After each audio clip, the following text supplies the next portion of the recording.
I'll bet that a lot of you have been here before and know them, so bear with me if it's a little bit, what would be the word?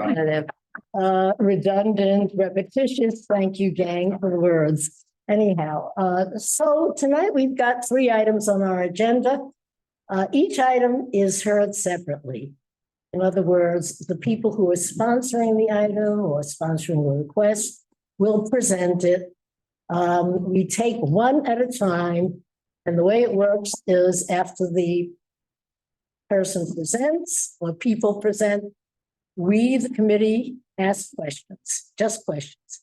Then we open it up to our guests to both ask questions and give comments. And I think most of you are familiar now with the idea that you raise your hand, and on your computers, of course, and your Zooms, you will have a hand raising symbol at the bottom of the screen, which you'll use if you want to ask questions. I do ask that you wait until the end of the presentation to do your comments and questions. So that's part of our routine. Once we have heard the 3 items and we get all our questions and comments, the committee goes into what we call business session. And business session basically is a time for the committee to deliberate on what we've heard, which may or may not result in a resolution.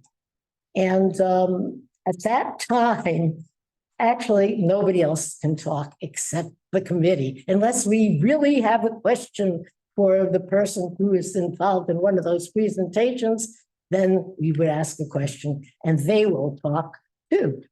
And but everybody's welcome to stay. Whoever is visiting with us, joining us, can stick around and listen to what's going on. And there's George Huntalis, who's one of our public members, so he is here. Okay, George. George, we still need your application. Okay. Took the opportunity to say that while George is here. And okay, but that is not the end of it. The end, I shouldn't say end, that sounds awfully ominous, but the final vote on whatever resolution we decide upon comes at Community Board 2's full board meeting. And that will be on Thursday, March 21st at 6:30 p.m. And it is at Middle School 323 in their cafeteria. And the address there is 75 Morton. That's west of Hudson Street. So you want to show up. If you would like to testify in public session, we'll be glad to hear you. It is not a necessity. The necessity is for any of these items to be presented to us tonight. But if you'd like to come, we'd love to have you. Yeah, and I think that's really the introduction, and I think we're going to get started. And the first item in our agenda, I will read it, is a request for a tour bus stop on the east side of West Street from Spring Street to West Towson Street. And I don't think anybody's there. If Asen, Pasadena, Michael Phelan, Brett German, and Steve Bade, any of you, can you raise your hand so we can promote you? is nobody there yet? There's one. One, and who is that? Because New York Go Tour. I know that. I think it's Mr. Pastandinos is supposed to be presenting. Is that so? They also said Yeah. they might come on the same screen. Yeah. Okay, so is that who it is? Go New York Tours, Inc. Right, yeah. Well, whoever it is, let's elevate them. Okay, he's out. Okay, so have we got them? Let's see.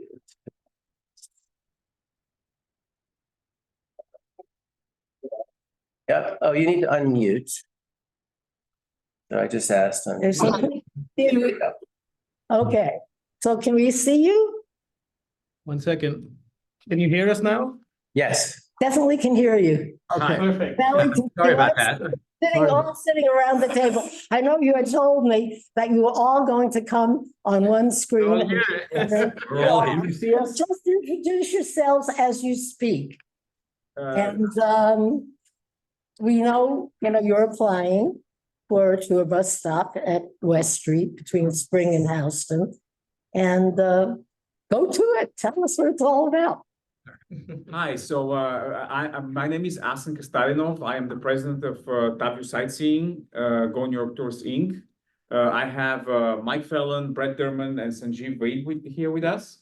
And we've applied for the bus stop, as you said, on West Street between Houston and Spring. It is really right off of Houston, so it is very close to Houston. This is a very long block. We are a tour bus company. We've been operating tour bus in the city of New York since 2012.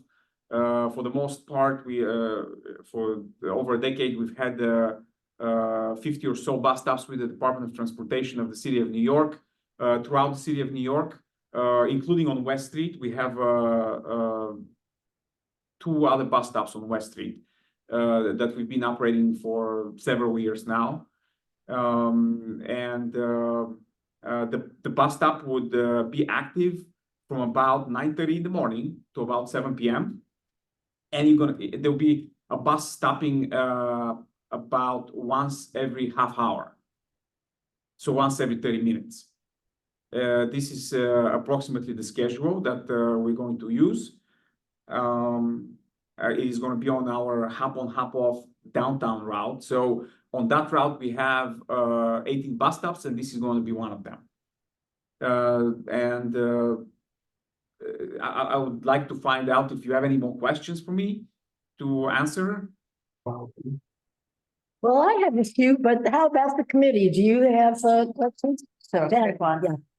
So if it's hop on and hop off, will the bus simply stop? It won't idle there?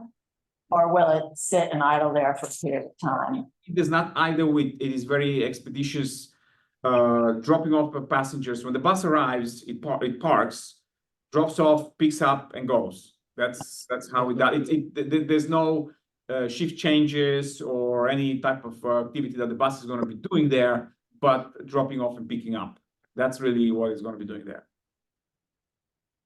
What are you in front of? Because we don't have any images here and I didn't scope it out. Are you in, what are you in front of a residential building, a commercial building? It's right in front of the Google building. It's in front of a commercial building. It's not, I'm sorry. Shirley has to recognize. Susan, I thought you had raised your hand. Oh, Dan was first. Okay, then you. So, the question I have is, without any imagery, can you go through your route, the full route and that stop? Just tell us from 1 to 8 what your route is, please. Yeah, that's what I wrote there. The route starts from Times Square, goes down Fifth Avenue through about 8th to 9th Street, and then goes to Broadway. From Broadway all the way down to Battery Park, up West Street, all the way to 42nd Street, back to Times Square. That's really the route in a nutshell. And there are a total of 8 stops that. Oh, no, 18 stops. 18. Oh, 18. Yeah, so can I just repeat it? I didn't get all of it. So the route starts in Times Square and goes down Fifth Avenue to 8th or 9th, and then where to? Broadway. To Broadway. Okay, and then? Down to Battery Park, makes a right turn and gets to Battery Place, West Street, and West Street all the way up to 42nd Street. And what kind of engine is in the bus? Is it an electric? Is it a diesel engine? Is it a gasoline powered engine? Is it a Diesel engine? Diesel powered. diesel engine? Cummins American-made engine. Yeah, but have you ever considered electric? Is that part of the plan, or why isn't that viable for you? We've considered, of course, electric buses. At this moment, they're super expensive, especially for a sightseeing company. But we are looking at options to start going electric sometime a few years from now, because obviously, if you have a fleet of 40 buses, let's say, we would, I don't think anybody's going to be able to switch from diesel to electric at one shot. You would have to do it over several years, a few at a time. So that is our plan. Thank you. Okay, okay. Okay, Susan first. Questions. One is when the bus makes the stop on West Street, how much idling time is there for this in these hopping on and hopping off? On average, it is about, I would say, 1.5 to 2 minutes. The bus, all in all, from the time the bus parks until it departs. So it's like 1 to 2 minutes for the bus to get in and out of there. It's a pretty quick process. Of course, depending, sometimes it could be 10-15 seconds. If there's only like 3 people getting off the bus, it's very fast. There's no luggage or anything like that. So on average, it's about, I would say, 1.5, maybe 2 minutes. Okay, thank you. The other question is, will your company's buses exclusively be used in the context of your hop on, hop off tours? Or might there be other uses of your buses, like as party buses, for instance? No, only hop on, hop off. No party buses whatsoever would be coming there. Great, thank you very much. Okay, and Janet, and then Jan. Is this you say you have 18 stops now, is this a new stop? Are you replacing an old stop? Are you adding a stop? This is a new stop. We're adding a new stop. It's right in front of Google's building. And, years ago, they came to us and they asked us to make that for drop off. Have you spoken to Google about adding the stop there? Do they have an opinion on it? We have not spoken to Google specifically, but we have spoken, obviously, not spoken, but we have applied to the DOT, and the DOT has inspected the area, both pedestrian and vehicular traffic, and they are very confident that this is a feasible location to be a bus stop, safe and feasible for everybody. As someone who lives right there, it is actually a good spot because nobody can come over there. You'd have to, come and go quickly. It's carved out. And from what I've seen thus far, it's not used. So that might make sense for living there. Just so that everybody's on the same page here, we've looked into other locations there, and between us and the DOT, obviously with input from the DOT, we think that this is going to be the place where pretty much no impact on the community would happen. So, yeah. You're adding this stop, what's the stop before? Because we don't have a map. What's the stop before and what's the stop after? The stop before is West Street and Chambers Street, I believe. And the stop after is West Street and 17th Street. Anybody else have any questions? Most of the questions that I thought I'd asked were done, but I did have one. Well, first of all, I would really suggest that you do speak with Google so they know that you're, intending to come there. I think it would be a good idea and get their input. And so that will lead me to my question, which is related, which is, have you reached out to the community hall to get any input about this? From the community? In other words, to any of the block associations. Square bid. What? Hudson Square bid. And the Hudson Square Business Improvement District, because you might get some helpful input, as a matter of fact. So have you done that? We have not done that. And I'll tell you, we have, as I said, we operate about approximately 50 bus stops throughout the city, much busier locations than that's not a very busy location. Generally, the way you obtain a bus stop is by applying to the DOT. The process is you apply to the DOT inspects the location. If they think it's a safe and feasible location, they approve it, or preliminarily approve it. I wouldn't say that it's fully approved, but it's preliminarily approved, and then it goes to the community board.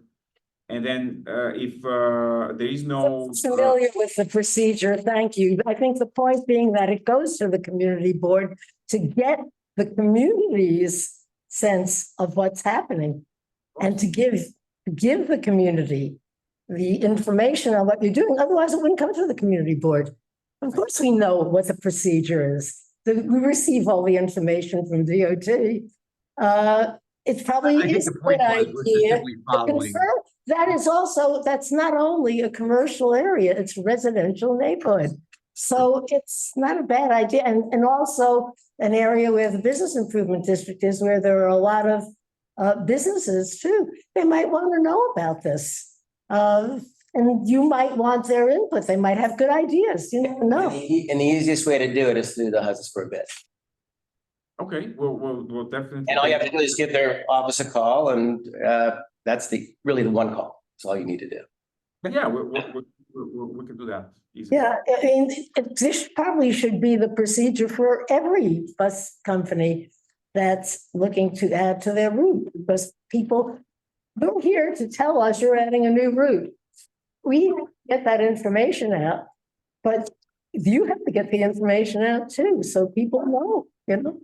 Yeah, just, I want to clarify something. So this is not a new route or route, as you said. This is an existing route. Yeah, a new stop though, right? Yeah, the bus stop is new, yes, but the buses are going through there every single day right now, today, as we speak, right? They've been there for the past 10 years. So this is a new bus stop, adding it to the. You're not adding buses. It's just a bus stop. No, there's no adding a bus, correct.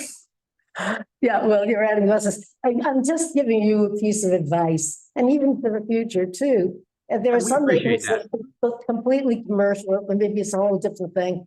The neighborhood now there, which once was manufacturing commercial, has now become very highly residential.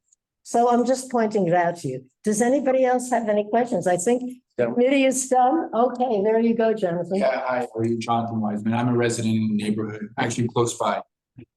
And this is maybe a question for the board as well, or in the DOT, is it a certain distance of how much, that's a big stretch between West House and Spring Street. So what I'm trying to understand is how much distance will be allocated for the bus stop? And what's going to happen to the rest? Because it's becoming a little bit like the Wild West now, because the UPS building is on the other side, and there's no signage now from DOT designating either alternate side parking or not. So I don't know. That's a question more for you guys, and then maybe DOT can look into. Look at you all. I like the question now, where there's a crosswalk there that we put in. We went through many years of getting it approved. And it's coming from Pier 40, and it cuts right in the middle of the Google building. Are you going to be south of the crosswalk or north of it? You know? North of it, north of it. North of it. Okay, thanks. So closer to Houston Street. Most, yeah, right. I mean, that's up to the DOT obviously to really determine, and how long the bus stop would be. Enough distance for a bus to safely be able to pull in and park and then get out of there safely. Not that the whole block is not going to be a bus stop, not at all. It's going to be a small portion of the block basically. And it's like 3 actual blocks long, this stretch for everyone. Yes, correct. This is a huge long block. It's going to be the northernmost part of that block basically. Thank you. You know, we have somebody here from DOT, so we can share, like your input too. I was just going to add to Jonathan's question that it's currently no parking due to the regulation. On the West Side Highway, yes. So there's currently no street where. Okay. That would be on the east side, right? Google cars can kind of pick up there on the north side or. Yeah, I don't know that I'm talking about, but I'm just wondering if DOT has any plans of changing that around. So Southern area of the crosswalk. Okay. Okay. Thank you. I think Pete Davis. I'm gonna, Oh, that's right. We have people online too. Pete, you can unmute. Yeah, hear me? Yes. Great. I was looking online for info, but it keeps seeming to point me to big bus tours. I'm not sure that's you. Wrong guys. Wrong guys. My question is, I live on Broadway, so down in Soho, and a number of the double-decker bus tours come below us. I'm thanking you guys from your description of your route are one of those many bus companies that come along Broadway in Soho? Is that correct?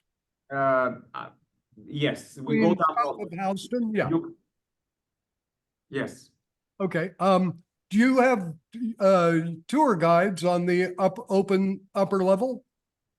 On the open level, we have tour guides only on not on the downtown route. So the downtown tour does not have tour guides. There's a pre-recorded PA system in multiple languages installed on the buses.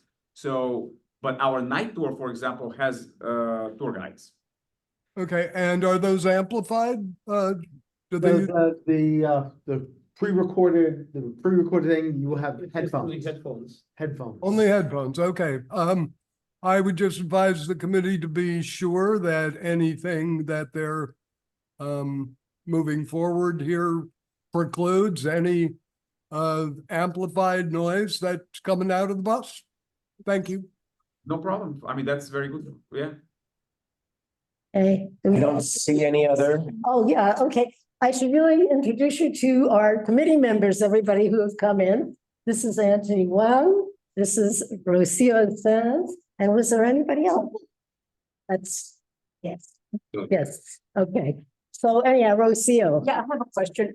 Why did you decide to use this particular stop for your additional stop? Why this particular part? I'm sorry, can you repeat the question? Why we selected? That's a good question. Why did you choose this particular place to put an additional stop of your route of the 18? Accessibility to the that area. There's a first of all, it gives access to our users to the park. There's a long stretch without a bus stop between 13 and 14. I mean, between Chambers, I'm sorry, that's the numbers in our system, between Chambers Street and 17th Street. And we thought that it makes sense to have a bus stop there. Wouldn't 14th Street be more appropriate to have access to the park? Well, we already have a bus stop at 17th Street, so we were doing something between 17th and Chambers. That's the stretch. Okay, thank you. Okay, anybody else?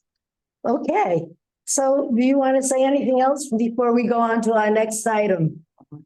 Okay, oh, and so anyhow, stick around, because if you'd like to hear our discussion in the business session, although we don't have our guest talk anymore, you're very welcome to stay. And thank you for your input. Thank you for your time. Thank you for your time. And by the way, I forgot to introduce one of our members online, who is Stella Fitzgerald. So Stella, just put up your hand, right? And I think, let's see, our public members, Joe Flayhaven. Joe, can you just raise your hand? I think Joe doesn't hear us. Well, look for his name. And George Hykalis is somewhere around too. Yeah, so raise your hand, right? Okay. All righty, so we're just going to go on to. I'm online. I'm on Zoom. I don't know if you saw. Oh, I didn't see Amy. Oh, and Amy Brenner. There's Amy Brenner, another member. Okay. Great. So we're moving on to now our next item, which is a presentation by the Meatpacking District bid. And they have plans for the next phase of their Western Gateway Vision project, which they have been working on now for a couple of years. And keep giving us really interesting presentations as they finish each part of it. So anyhow, tonight they are focusing on West 14th Street between 9th and 10th Avenues. And let's see, who do we have to visit with us from the meatpacking bid? Well, we've got Evan Sweet. Jeffrey is. And are they all up? Or Jeffrey LeFrancois? Have we got? I'm getting to them. Here we go. Okay. Bingo. Is Evan with us too? Hi, good evening. How are you all? Oh, there you are, Evan. Hi, Evan. And Jeffrey LeFrancois. There he is. Hi, everybody. And Michael Wyden. Oh, hi, Michael. And Hi, everybody. Veronica Rivas Plaza. Hi. With us. Oh, we've got everybody. Great. Okay. So, you know what? Without further ado, who's going to be giving the presentation? Hi, I'm going to Ray. start Shirley, and then I'll be passing it over to our partners at Street Plans, and I'm sure Evan will jump in as well, but he's going to screen share to walk us through Great, the okay. presentation this evening.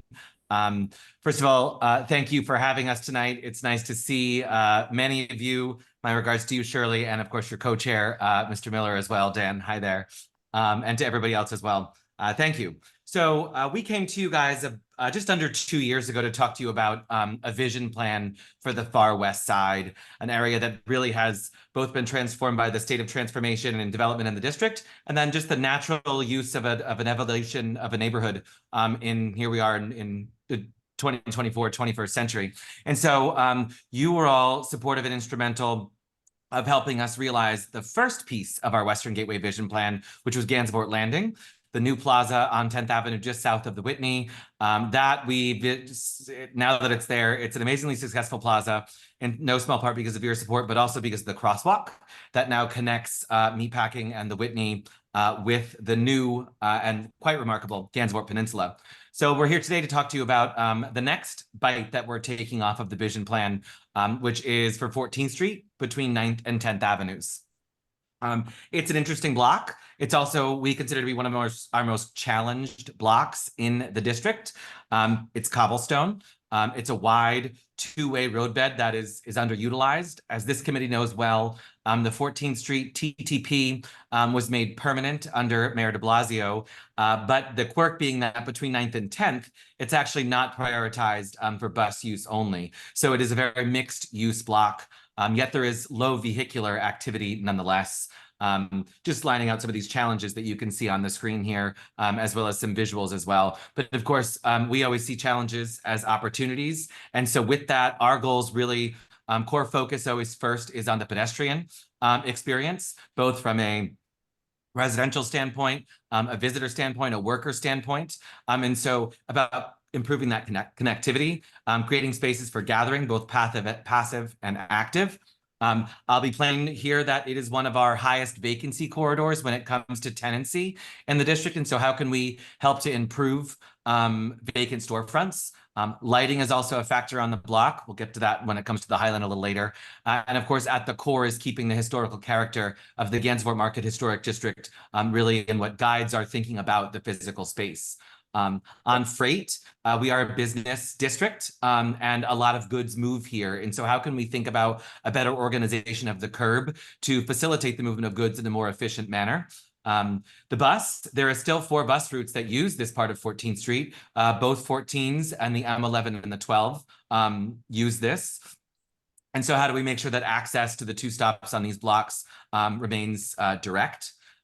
Additional bicycle solutions and bike parking. And then really a core goal also came that given that this is a very wide road, it's 60 feet wide, and there's no striping, even with the cobblestones, cars go very fast, a lot of swerving, a lot of double, triple wide use activity all hours of the day. And so how can our thinking help to slow down and calm some of that traffic from a safety perspective? And so next slide, please. We last year hosted a series of community visioning workshops that many of you attended. We did those online and in person to hear from the community and solicit feedback as it relates to what folks want to see as we begin realizing projects of the Western Gateway Vision Plan.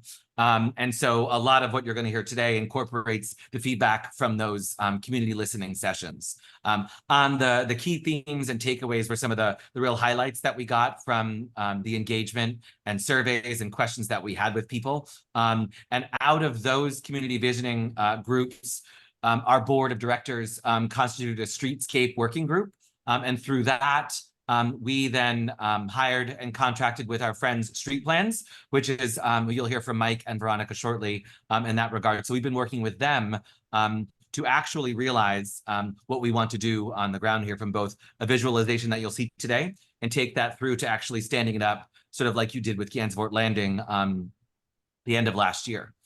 So with that, I'm going to pass it over to Mike to sort of talk through all the technical, the specifics, and all the things that we learned along the way on 14th between 9th and 10th. So Mike, over to you. Got it. Thank you, Jeffrey. And good evening to everybody. Nice to see a lot of you again.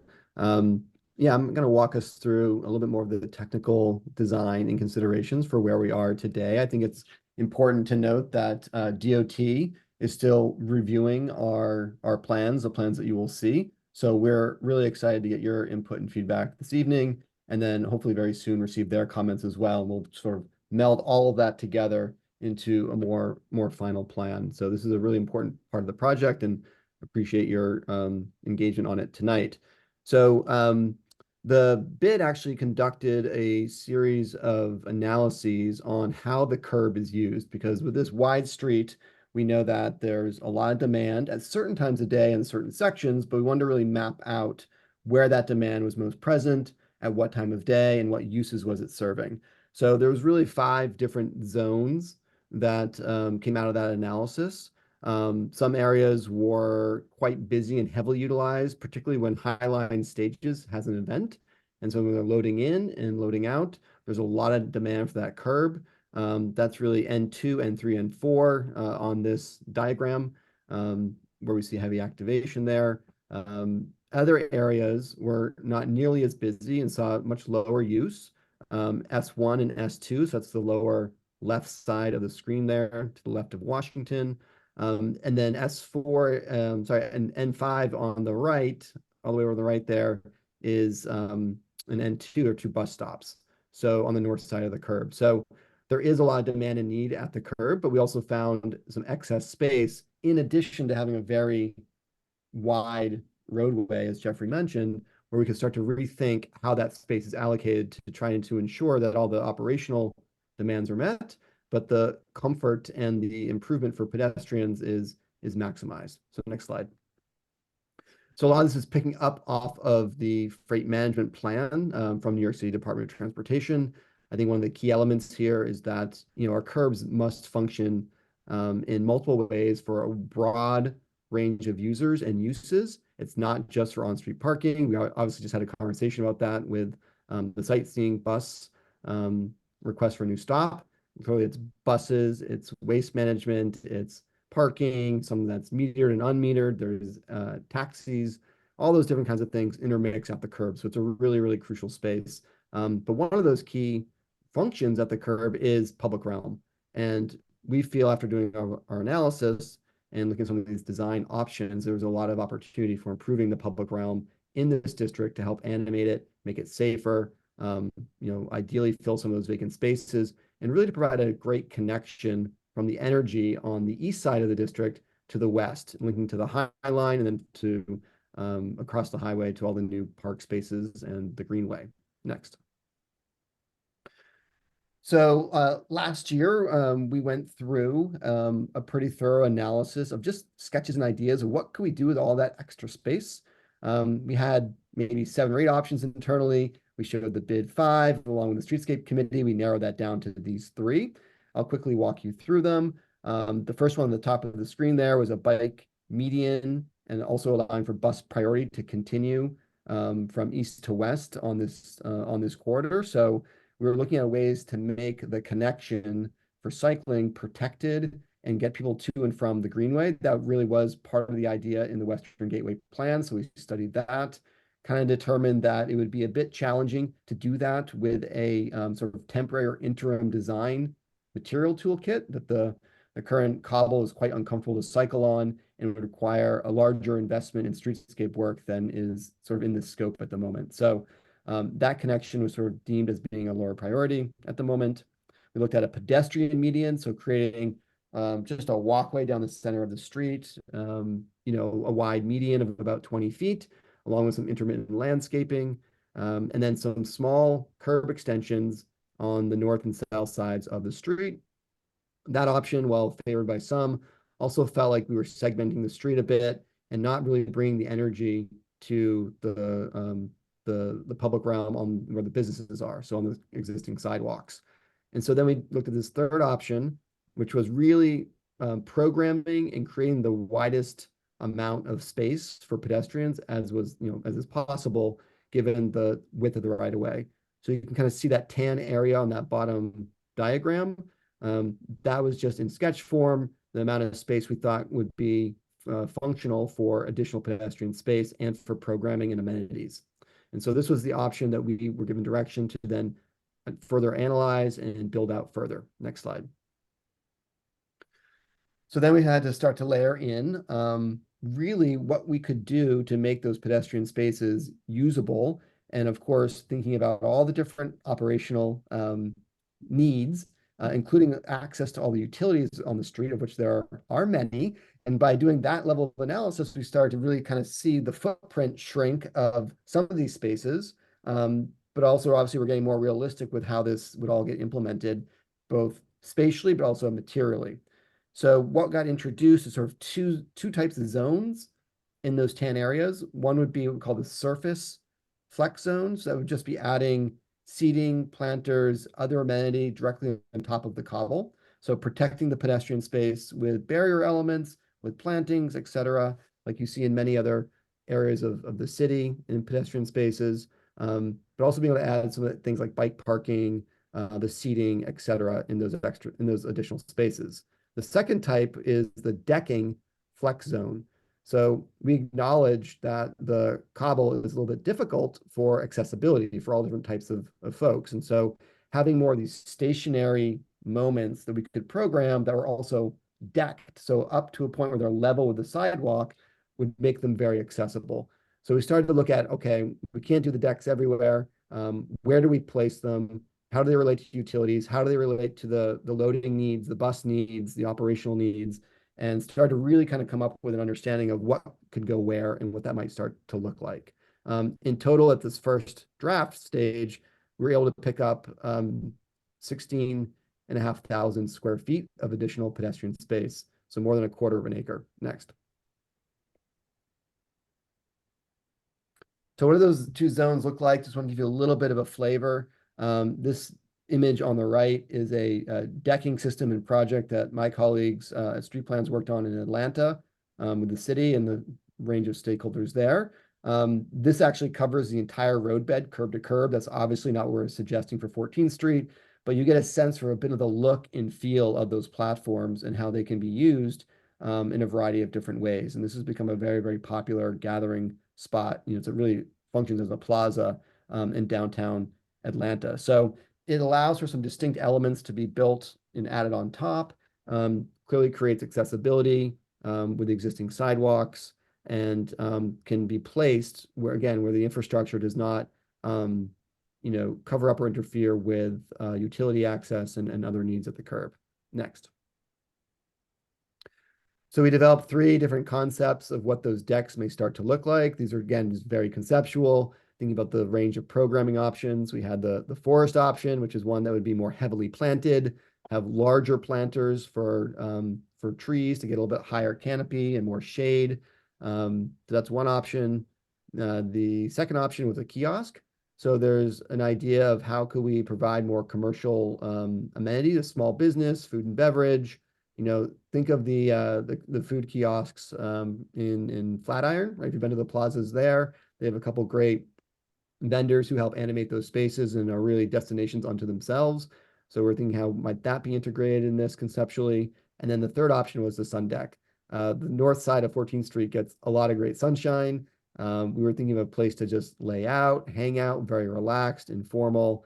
Of course, adding the plantings and all that, but maybe there's different types of seating, including those which you could sort of relax and rest, almost like a chaise lounge type of format. So those are just 3 concepts that we developed and been banding around internally on how we're going to get the final design, but this is some of the ideas. Next. So then the surface amenity zones, are a bit trickier, honestly. Putting things down on the uneven Belgian block, what does that start to look like? The toolkit with the DOT is still very much in conversation on what that would look like materially, but you can see here some precedents in the meatpacking district that have been used in the past on the cobble, including what the district looked like with the plazas that were interim plazas more than a decade ago. You can see that version on the right, where we can think about concrete bollards or barriers, planters, some step seating. How we detail this and think about it has to be really well thought through in terms of reflectivity, how visible and clear the delineation is between travel space for vehicles and loading space for vehicles, and of course, for space for pedestrians. But this type of zone really does become an opportunity to put in public art, the greenery, maybe some decorative lighting, to help service the sanitation needs in the curb. So it can really function in a lot of different ways, both from a pedestrian comfort and social perspective, but also from an operational perspective.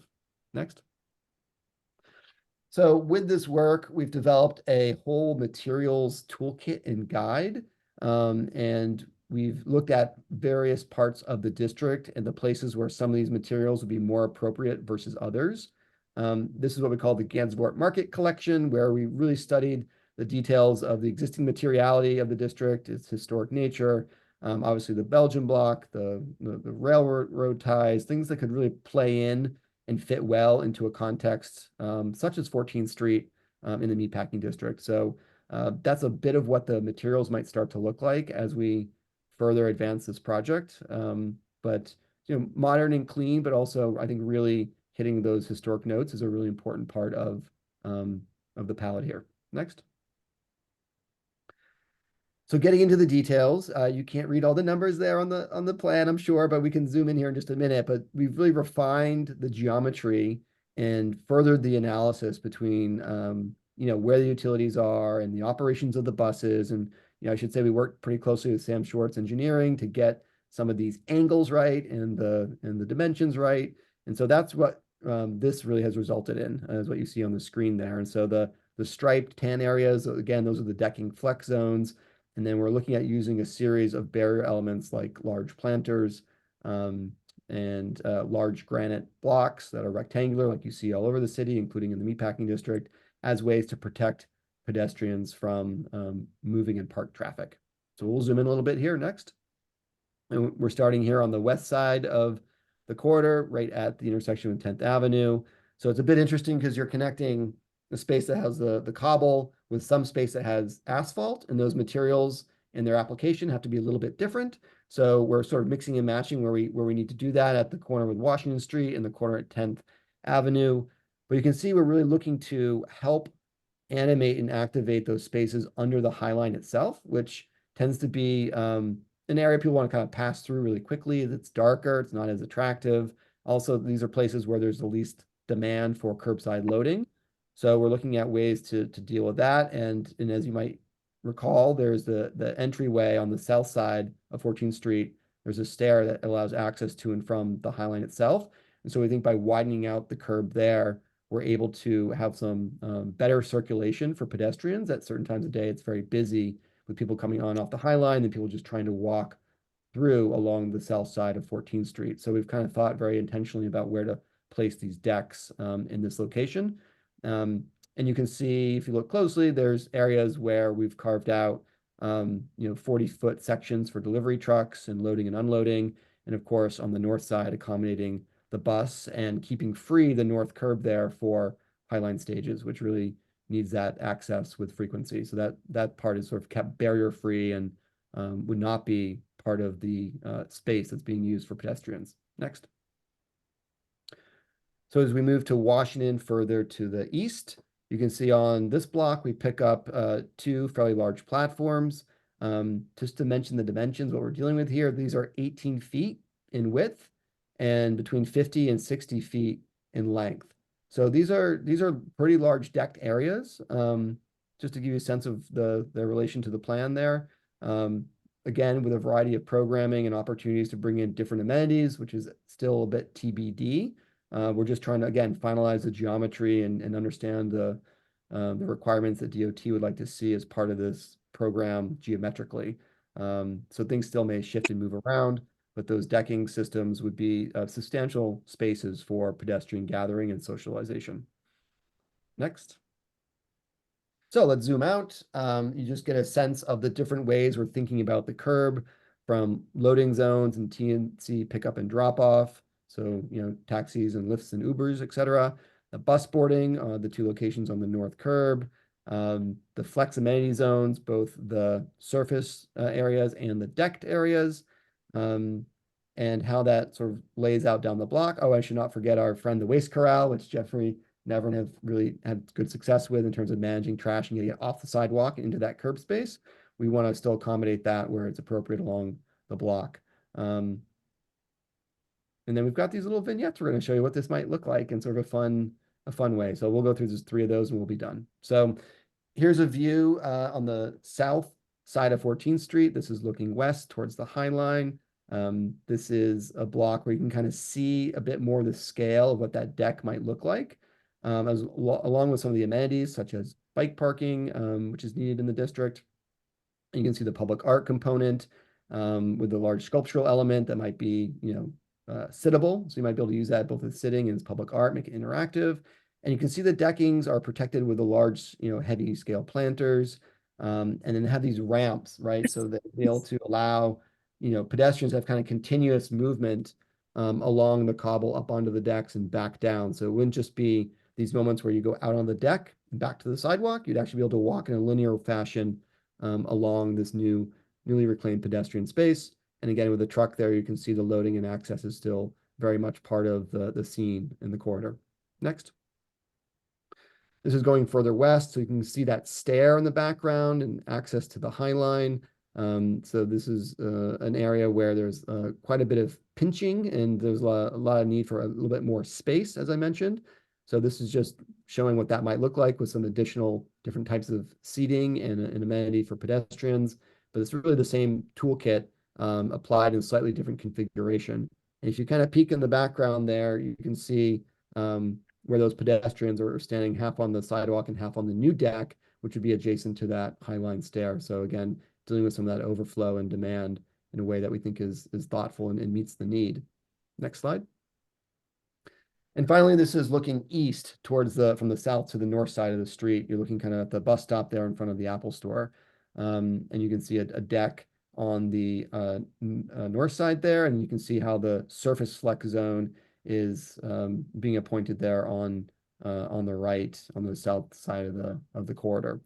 So just again, very similar toolkit of materials and ways we're kind of laying this out, and still, if it's not been made clear, still allowing for 2 travel lanes for vehicles going east and west. So we're just taking excess space and then finding ways to use that in a variety of different ways along the corridor. And final thought for me is that all this stuff is meant to be flexible. We want to get the right mix out there from the get-go, but we recognize that there's going to be feedback. There's going to be ongoing evaluation that our team and Sam Schwartz does along with the bid and with DOT to make sure that we are able to address any concerns that might come up or needs and shift things around or adjust them as needed in the short and midterm so that the street remains, functional, but ideally more accessible than it is today to a much broader set of users.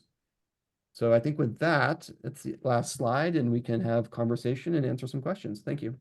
Absolutely. Thank you, Mike. And I just wanted to add a couple of things for sort of technical awareness. Mike mentioned this, I forgot to. We've been talking to DOT for a while about this and we're awaiting their very technical feedback, and they are aware that we're presenting to Board 2 tonight. And then in 2 weeks, we're going to our friends to the north at Community Board 4. I also just want to note, I mentioned 4 bus routes actually use this, but no, it's only 3, the 14D, the M11 and the M12. And then the truck route on this block is actually, the technical truck route here is 15th Street between 8th and the West Side Highway because of the intersection at 14th and 10th. But there is a lot of volume of trucks traversing east here, and again for that pickup and loading and drop off. So just wanted to bring some technical things that also informed us I forgot to mention in those earlier slides as well. So Evan, I don't know if you want to stop screen share, that way we can kind of we on this side can see people a little better, but we're now here for conversation, feedback, questions. Over to you, Madam Chair. Yeah, okay. Well, thank you. Certainly a very comprehensive presentation and very interesting. So now, committee. Janet. And then let's, Dan, do you want? Here you come with our questions. Dan. So thank you. It's exciting to see. Just I guess sort of logistical question. So you decide not to do the bike lane because of the cobble. What is the current route? Because right now, if you're going from east to west, come across on 8th Avenue, come up, and then you're sort of directed to go across on 14th. So if this is not going to be a bike route, what bike route through the meat packing district? It's an excellent question. One that we spent a lot of time debating because we believe that good bike infrastructure gets bikes off the sidewalk, which is a major conflict in meatpacking. However, our investment is meant to be interim. And the new New York plan actually calls for a river-to-river bike connection on 14th Street because it actually does go river to river. And so there's a discussion being had with DOT, excuse me, other partners east to west on 14th Street about that. But Janet, this plan does not address the gap in the bike route very bluntly, in part because from an investment standpoint, it would cost a whole lot of money that we would not be able to put up. Nor would it achieve some of the other goals we were looking to do out of this as it relates to additional pedestrian space and curb amenitization. So, I mean, I know it's not, obviously this isn't permanent infrastructure improvement. So, I mean, you've thought about it a lot, so you don't have to tell us here, but have you identified other options for getting to the river? Or, I mean, look, if you're going west, the new Gansevoort connection on the crosswalk there is fantastic and heavily used. If you're coming off the Greenway, looking to go into Manhattan sort of core, one of the things we're advocating, we've been talking to our friends at Board 4 about, is the potential two-way bike lane on 15th Street between the highway and 10th Avenue. But then obviously if you're coming west off of the Greenway, coming across on 16th Street, would be the eastbound street that you could then access the 9th Avenue protected bike lane to make your way down to Hudson.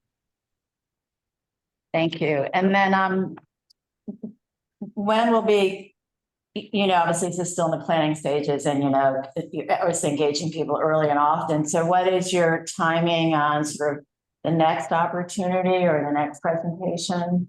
We are awaiting DOT technical feedback just based on this. I think Mike mentioned this, but one of the struggles that we have, and it's kind of I'm proud of this struggle, is that there's no toolkit for historic districts or cobblestone districts. So CB2 knows that well, but also when you think of Tribeca, Dumbo, there's no direction from the city on what is possible. And so we have to come up with that on our own, which is a lot of what this back and forth is going to be.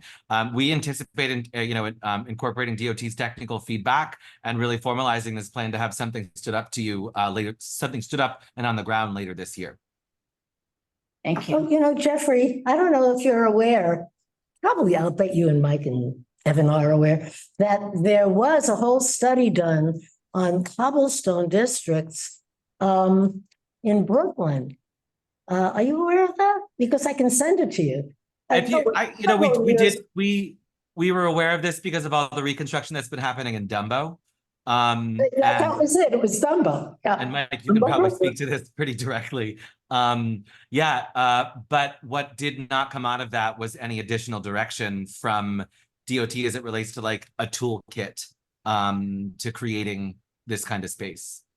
One thing to note is there's a precedent for doing something similar on the Washington Street open street. It really functions as a plaza. It now has a lot of planters and seating that gets stacked. And this is Washington Street in Dumbo, not Washington Street in the village. And so they've done that there, and that got approved by DOT, obviously. And so it's not that dissimilar from some of the elements we're considering. So we know that they've gone through that at least once with the Dumbo bid, and we're just looking for a similar process, but we don't have like any clear guidance on exactly how they want to do things with marking reflectivity for elements. Yeah. You don't need me to send you this. You're familiar with it. That was really my question. So Dan wants to answer. Sure. Well, thanks so much for presenting the plan to us.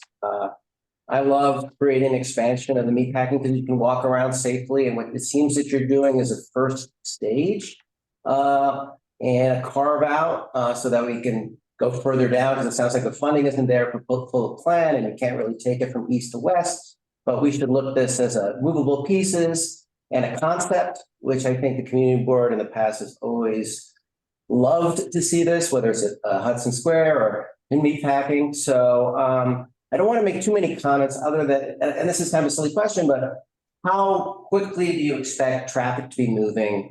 And I, like Janet, I'm very concerned that you have bikes in an illustration, but there's no place for them to ride except for the big pedestrian area. So those are hurdles. I know that you can't solve those right now. As always, Daniel, good questions, and thank you for that. and the flags there. We knew we could not solve for everything. But a part of this, as you just made the definition of what tactile urbanism is and tactile treatments for urban planning, which is what street plans and Mike and Veronica are the professionals at. And so while some of this will go on the ground and it will stay there for 3 to 5 years kind of thing, that's what you can think of when you think of interim treatments. Some stuff might go on the ground and we realize, oh, the bike racks will work much better here than they will over here. The waste corral should shift 50 feet to the west or east and vice versa. And that's something we want to be able to experiment with. We see this as a very prudent investment with our cash before we work towards a capital plan because of the dollars, the zeros that come with a capital plan versus an interim plan. And frankly, how will this affect bike flow in and out of the area? And if we have the right parking, will this better provide for that to happen there or not? But I can tell you that we're not going to stop talking about bikes even once this goes, is stood up. Mike, what do you have to add to that? Something really quickly. Right now you have so much open expanse there that cars, as mentioned, can travel quite quickly. By slowing and narrowing this down to just being much more constrained, what we'd hope to achieve is most hours of the day, cars going 20 miles an hour through this corridor. Those speeds are certainly elevated at times over that amount today for sure. And we want to kind of control some of that, that jockeying for space, the overtaking, the double or triple parking. It just creates a real headache. And so by constraining it, it's going to hopefully calm the street and organize the traffic that already exists. And yeah, there'll be cyclists on the street, hopefully not in the pedestrian areas because of all the barriers, but we know cyclists will still be traveling on it. And if they are going to do that, we want the street to be calmer and not as chaotic. Yeah, I have one last. Did you ever consider, is there like a reason why you can't do a safe street like we have on 13th Street between 13th and 14th? It was one of the other options that we explored, a very sort of meandering chicane kind of treatment. I think, Mike, right, there were too many technical things in the way to make that successful was one of the reasons I think we didn't explore that. I think a lot of the geometries of the buses pulling in and out and where we could actually place the chicanes effectively made it challenging from that perspective. Okay, so you know what, I think we'll ask other folks on the committee. So I see Stella had her hand up first. So you ready, Stella? Hi. Thanks for presenting to us tonight. I noticed on the slide about the community visioning workshops that you held, one of the key takeaways was that the community wasn't really sure about the greenery and how feeling like that wasn't really in keeping with the historic district character. And then I saw that, all of the decking flex zones, the forest option, the kiosk option, and the sun deck option all have a lot of planters in addition to the round planters and the rectangular planters that will also be throughout the street. Are you guys willing to dial it back a little bit? Maybe have some options that don't involve planters, or is that something that you feel is one of your main interests in changing the space?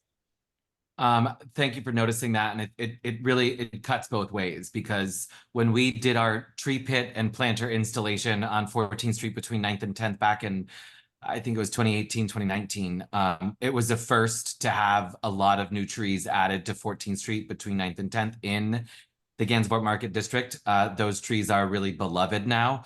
So none of the trees that you saw would be going sort of in terra firma, if you will. So they'd just be in large planters to throw a little bit of shade, change the scale a little bit, bring some context.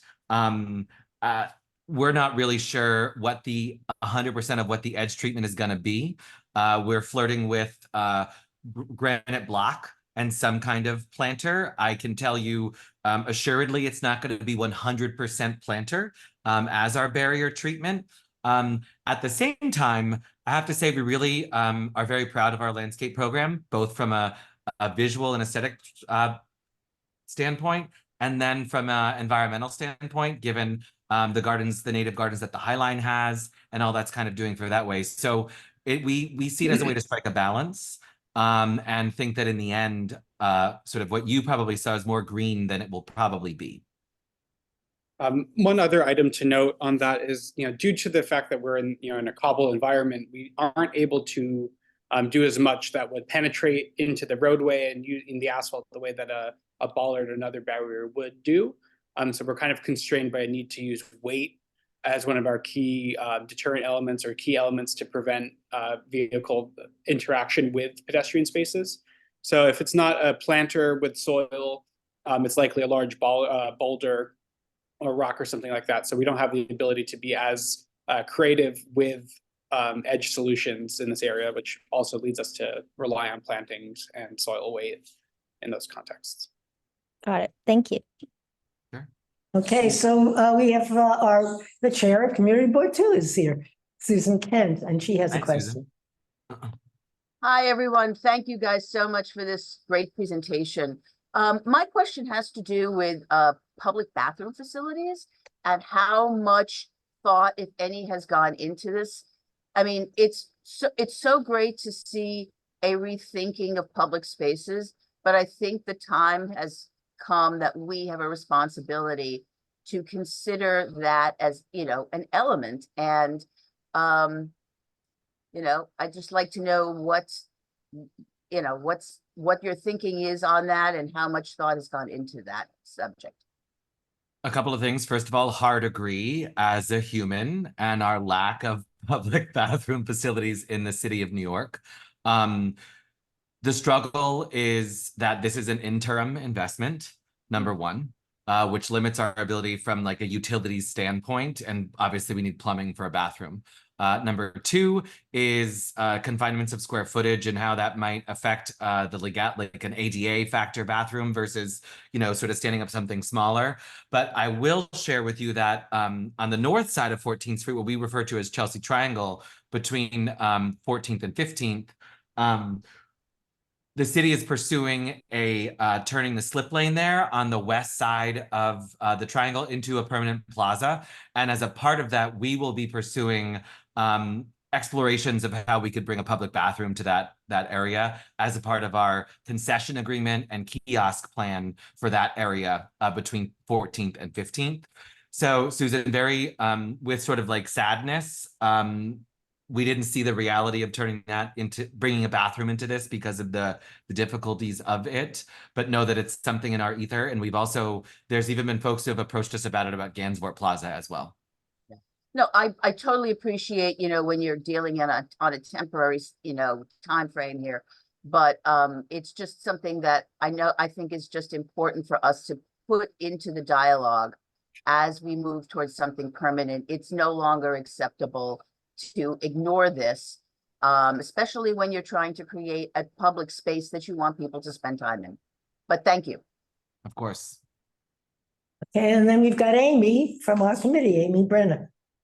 Hi, thanks, Shirley. And thank you for the presentation. I enjoyed reading it. The first draft and the second draft was even more interesting. I just have a question for you. So I'm also on the Street Fairs Committee as well as this committee. And I'm just curious, when you create this space, will SAPO be allowed to permit commercial events in these spaces? I'm curious. It would, Evan, I was going to say, it still remains the curb, right? So in the status quo, the SAPO is able to provide curb lane permits at these locations. And that's kind of the existing condition here. We need to get a little more clarity from DOT about the program that this would be set up under. Our understanding is that it would not be able to be permitted kind of immediately and as of right through that process. There may be a way where that can occur, but under this framework, I don't believe we would not, under this framework that we're proposing, I do not believe it would be eligible via the SAPO program, although DOT could provide clarity on that depending on which avenue they kind of structure this improvement as. I think, I don't want to speak for the whole committee, but I think we'd be thrilled if there was a place in that area in the meatpacking bid area where you wasn't required that if somebody applies for an application for a commercial event, that it was granted. We had SAPO come and speak to us, and it's almost guaranteed. Very rare occasions where, you know, they don't have a lot of leeway to say no. And as you know, in your area, it's very popular. Every people coming, commercial events. And I was just wondering if it is possible when you do something more permanent or whatever, if it's within the ability to, you know, designate a space or an area that could be almost like a park and immune to, in your meatpacking district area, immune to these commercial permitting events, because it's just nonstop. And although we'll say things like, oh, can you make sure you leave enough seating for people? You know, I don't have to tell you, you're there. It might be nice to have an area that you're creating newly where that might be not always the case, that commercial events could be held. I don't know if Thank you that's for your that. goals over at the bid, but I know from the Street Fairs Committee, we are concerned about the number of commercial events that are constantly happening in the meatpacking district. Thank you. Okay, and Frederica, who is. And shame on me for not acknowledging CB2's representative to the bid board, Frederica, who is also on our streetscape committee. So hi, Frederica. Sorry about that. Thank you. I didn't see any locations in the proposals that would allow for congregating for street events, but I do understand as a human being the importance of amenities. But I would like to know if anybody can think of any other streetscape improvement that incorporated restrooms. I mean, there are bathrooms that were put in at Grand Army Plaza, I believe. That's the only one I can think of. And how large was that, and in what context were they incorporated? Great question. I don't remember exactly the order of operations here, but they did Parks that big Department, Mike? Yeah, big entrance to the park. You know, they pedestrianized a lot of that, like a decade ago, maybe. And next to that space is a, you know, standalone bathroom. That's the only one I can think of in the city. I want to say that this area doesn't suffer from a lack of a public bathroom. There's one over at Hudsonburg Park. So across the street at Gonsenworth, there's a. Right. Thank you for that comment, Dan. Are there public bathrooms in Gansevoort Peninsula?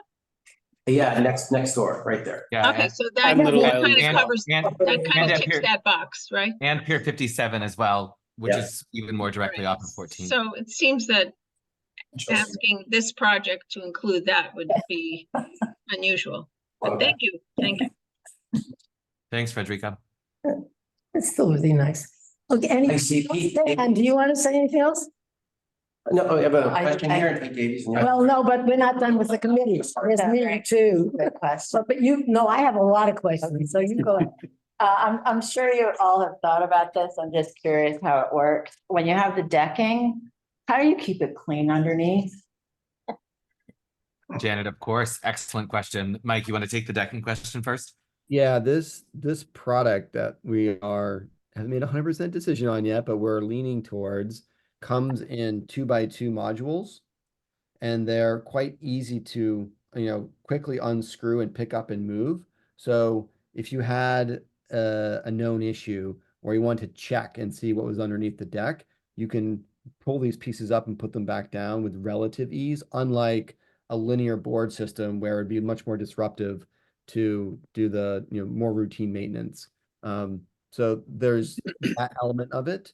And then there's also the element of just literally the space next to the curb, where we'll be likely creating a bridge, so to speak, from the curb to the deck system, but then still leave a gap underneath. And so you could also remove that bridge piece and get at anything at the curb. It also allows for the stormwater to flow as it needs to flow. Yeah. So there's some level of flexibility built into it. I wouldn't say anything's perfect, but we're trying to make sure we're mitigating those challenges as much as we can.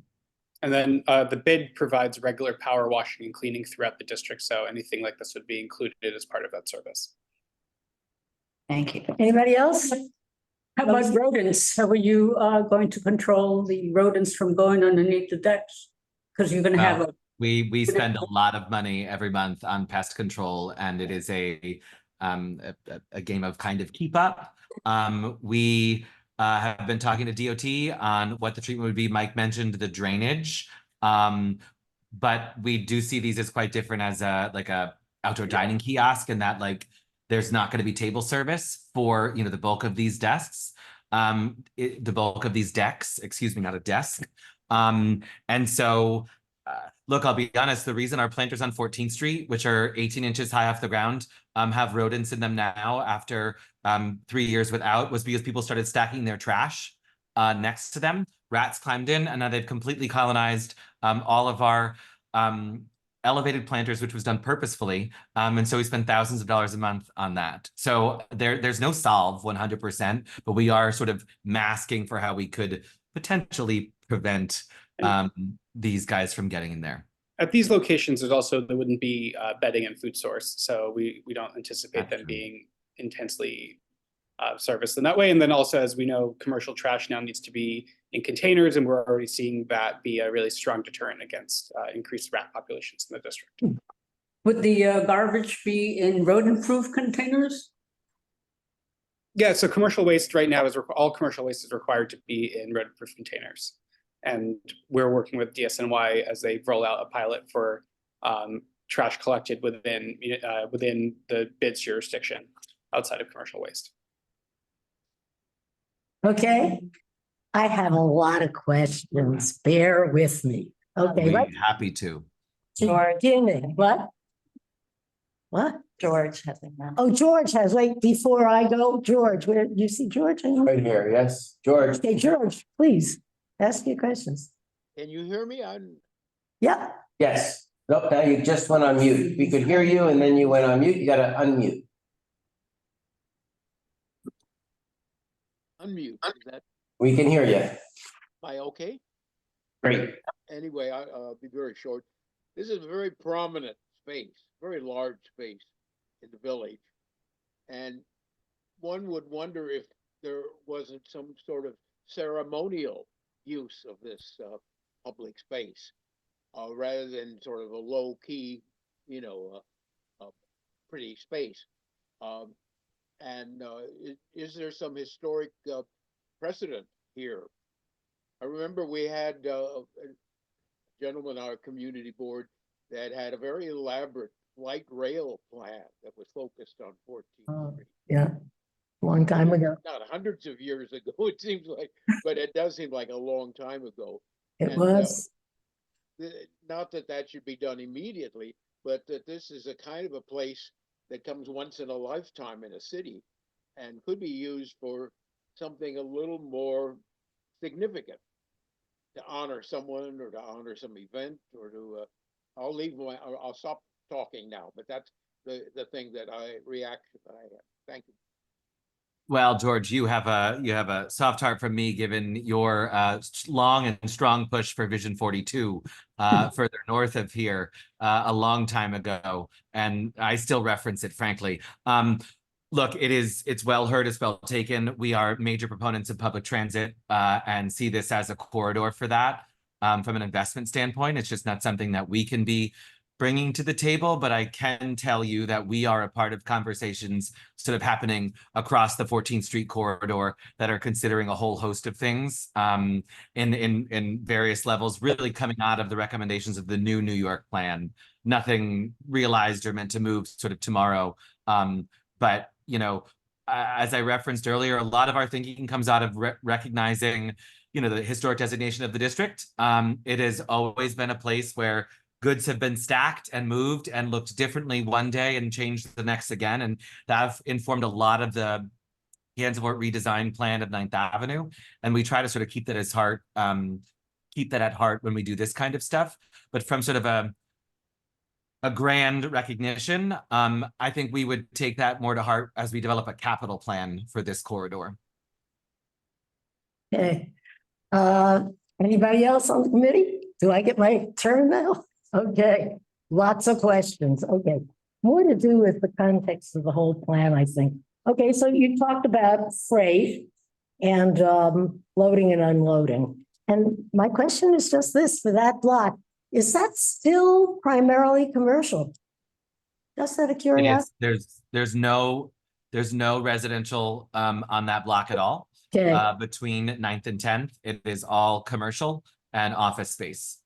Well, So- there's And the one production. pied a terre on the corner of 14th and 9th. Oh or yeah, 14th and Washington. how could we forget our friend Diane von Furstenberg, however, on Oh. 14th and Washington, in terms of the one resident on that block. Only one okay. Probably. Right, I just was curious because that certainly dictates some part of the plan. And then we talk about access to buses, which is certainly a great community concern we've heard along the way. And just wondered if, as part of this, you're considering, one, more stops, and two, because we have had requests for more stops along the way, and two, I guess what I would say, better stops. In other words, seating, amenities, making a bus stop really a comfortable place. Is that gone into the thinking? Yes, I can say generally in two fronts on that. When the TTP was originally proposed, there was meant to be an eastbound stop on the south side of 14th Street at 10th Avenue. That got struck because the 14A ended up staying at Abingdon Square. And so that stop doesn't exist. We'd love an eastbound bus stop there. And we've mentioned that to the MTA. And then second, Shirley, as it relates to sort of the amenitization of the stops, we agree with you that that needs improvement. There is a bench. We have benches at both the 14th and 9th stop and the 14th and Washington stop. 14th and 9th has natural coverage because of the building's awning. At 14th and Washington, we're a bit more restricted because of Highline Stages, which is a production studio on the north side there that has an active curb cut right by the bus stop. But certainly we would welcome thoughts from you guys on what type of, I would definitely recommend as a part of this, you consider a recommendation to DOT to put in one of the Samuska sort of bus kiosk things didn't have a better word there, at 14th and Washington. However, I will also say that DOT and the MTA are slowly marching toward a Manhattan bus map redesign. They released Queens came out last year. And I want to say that we're 2 years out from that, which is a long ways away. And at the same time, it's not far away at all. So as it relates to additional stops or relocation, that wasn't considered in this, in part because of that. Okay, but in other words, just saying, hey, maybe make a recommendation or two that way. I mean, I'm just thinking like amenity wise, yes, maps at the stops. I'm just trying to think what they do in other cities. Wayfinding is definitely a part of a conversation we are having as an organization on the whole, and it's something we'd want to do a district-wide treatment for. Right, okay, so that's one of the many questions. Okay, I'm just gonna go, I made a note along in this presentation. So bear with me as I go through the pages so I can find my. Okay, oh yeah, so you talked a little bit about the corner intersections, but can you go into a little more detail about that? Because you showed the treatments, you haven't talked much about what's going on at those intersections. In other words, a lot of vehicles turning into 14th Street, vice versa. What leads you to the treatments you've decided in terms of, say, extending to the intersections? Yeah, Mike, do you mind if I take first bite? And then, so Shirley, right now at Washington and 14th,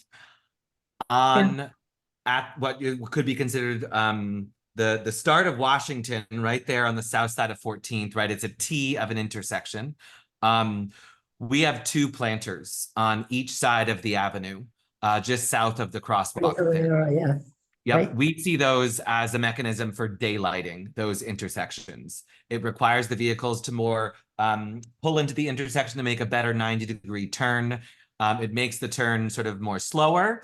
And this treatment formalizes that and extends the daylighting a little further as well. Okay. Very good. Anybody else want to, Mike, do you want to say it? No, okay. Just real quick, this really gets into the challenge of not having the toolkit materially or the guidance from DOT yet. But what we have to do and be very thoughtful about is the placement of the vertical elements on the radii where we're extending out the curb line, so to speak, with these elements. So we've looked at all the turning movements and the size of vehicles that need to move through these intersections, and we're ensuring that those movements can still happen while still reclaiming the space. But you should note that most of the time when the city does this, they put in that double white striping, on the corners, and they usually fill it in with the tan color and other elements as well sometimes. We can't do that on the cobble, right? That's the limitation right now, is we can't put down the striping, and we're not going to fill in a new material on top of the cobble either.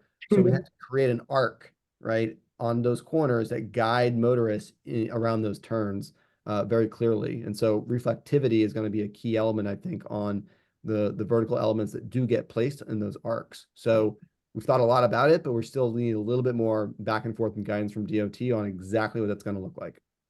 Okay, thank you. And in your preferred, the pedestrian median, is that the one? I guess. Yep. No, we sort of curb amenities. Yeah, the bottom one. The more extended parts of the sidewalk. It's just curious. I know that in the city has certainly done this. I don't know whether you have or not. With this bus stops, I'm looking at these extensions in the middle of the block, and so, I know that the city often uses that as a bus stop, the extension, so that the bus can stop and then continue on. But I noticed that you have a kind of a bay to pull the bus in. And I just wondered what the thinking was behind that, because to me, it seems like it's almost moving a step backward. But I also see that obviously there's not too much room for anything to move around the buses. So is that the reason? If we're to stop those extensions. Yeah. You answered your own question. The point was to make sure the bus could pull out of the active roadway to make sure that traffic could continue to flow, and that the bus could pull over, pick up passengers, and then pull back into the active roadway. Right. Okay. Well, I guess I figured that. Okay, that's another question. And let's see what else. Oh, okay. How many people are you thinking of in terms of the accommodations? If you do these flex, I forgot what they call them. The spaces, we have the flex spaces, yep, and then the deck zones. Yeah, the deck zones. How many people are you really anticipating accommodating? Because this would be for seating, I guess, and for. Yep, seating, pausing and meeting. I mean, look, 14th Street is at once both our busiest foot traffic corridor and yet one of the most troubled as it relates to business retention and tenancy on the block, which is kind of odd. And so this is kind of a chicken or the egg scenario. We are looking to invest to improve and amenitize the block with the hopes of, further tenanting it. And so also allowing for depending on who signs a lease, what do they want to do? And how do they want to be a part of that open space or not? And what happens if a restaurant opens? How do we accommodate, the seasonal outdoor dining program if they want to do that as well? So surely part of it is also figuring it out by seeing what works and what doesn't. Mike showed the materials palette and what we might be experimenting with and the type of seating we might be experimenting with. I think will change based on the the side of the block. It's a lot sunnier on the north side than it is on the south side. And we're just not 100% there yet on that, but we anticipate multiple different types of sort of passive seating and gather areas. Mike, is that fair? What do you hope? How many people do you hope to be serving that way, or tracking, or whatever? I mean, obviously, Yesterday, we want to pull them in there, and that's a noble goal. I'm just curious as to, have you figured out any figures on it? So yesterday, 6,000 people crossed Washington Street at 14th Street, and that was a middle of the winter day. I'm just pulling these up right now. So if you, I'm just picking a Wednesday in August of last year at that same location. Let's see if this pulls up. But it's 10,000 people a day cross past that area. I don't think they're all going to pause. They're not going to pause. There's Oh a no, lot sorry. of So volume. 13,000 people at 14th Street in Washington on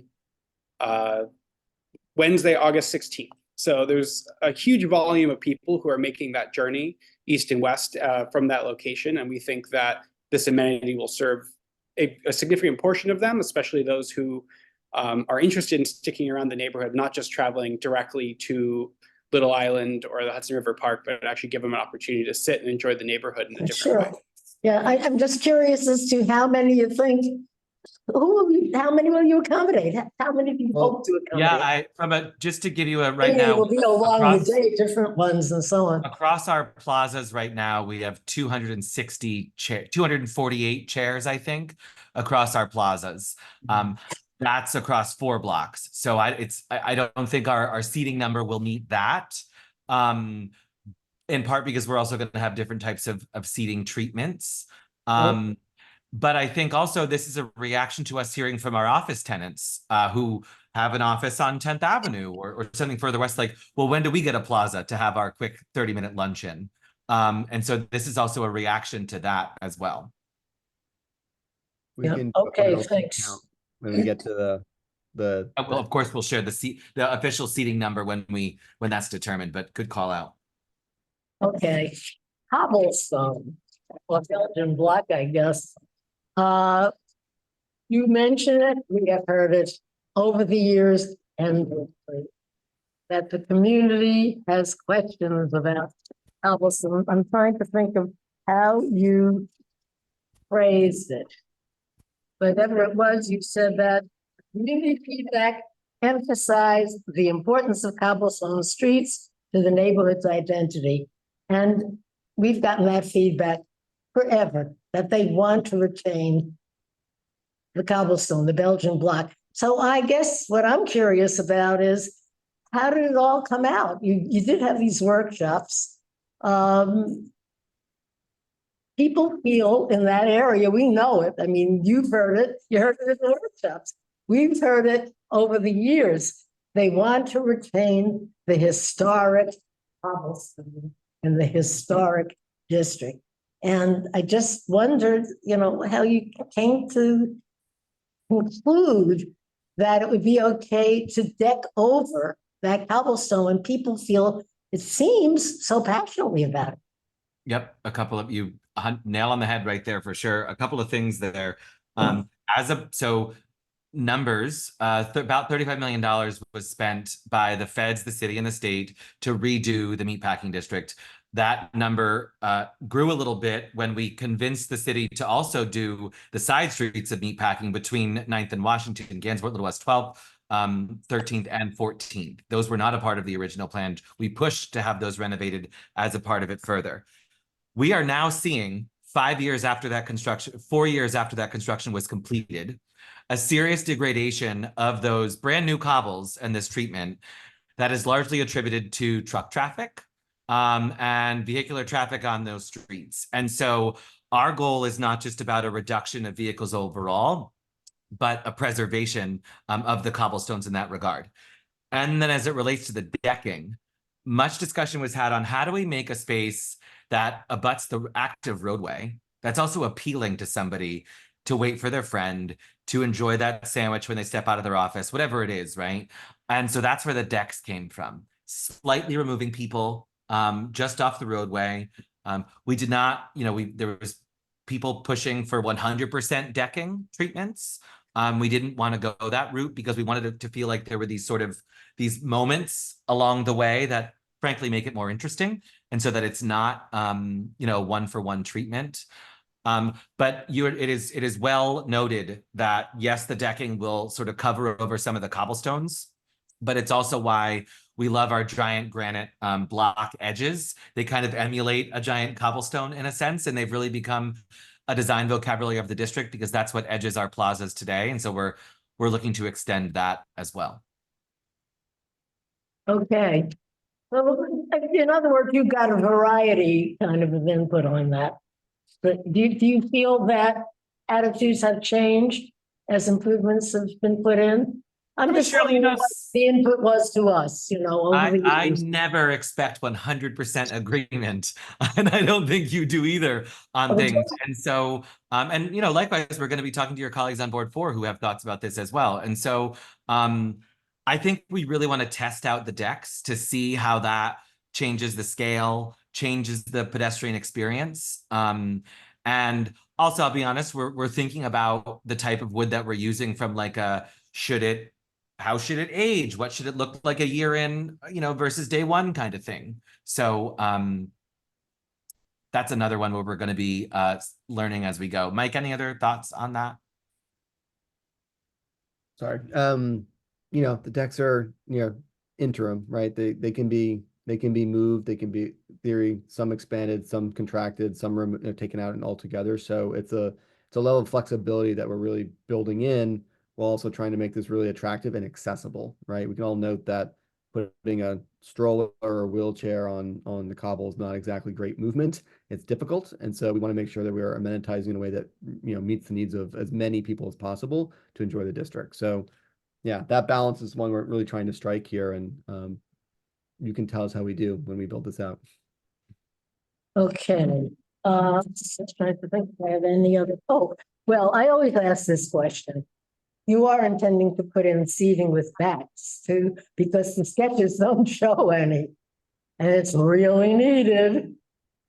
I will put it on stone that we will include seating, some of them with backs for sure. Okay. A lot of the seating types do have backs, so we're covered. Right, okay. And I'm just trying to, let me see if I have any. I may actually come to the end of the questions. Oh, there was one thing that I noticed. I think it was referred to as, were they concrete bollards?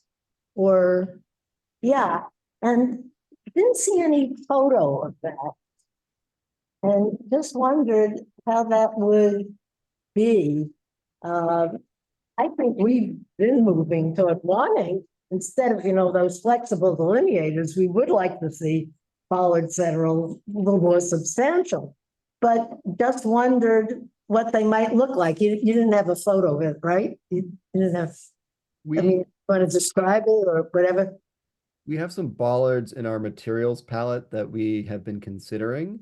But the challenge with a lot of those bollards is they need to be anchored ideally in some way, at least the ones with a more thin profile. So the direction we're kind of heading now is to simplify the palette a little bit for the application on 14th Street and rely a bit more on those large granite, rectangular blocks, and then planters in between. And then we're also considering as an edge element in certain locations, railroad ties, which is kind of picking up on a couple of different aesthetics, one of which is on the High Line.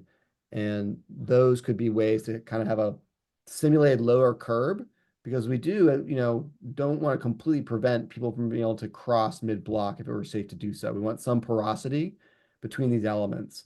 And I think that's an important piece to it. So those are kind of the 3 pieces right now. And again, none of it's finalized. But that's our...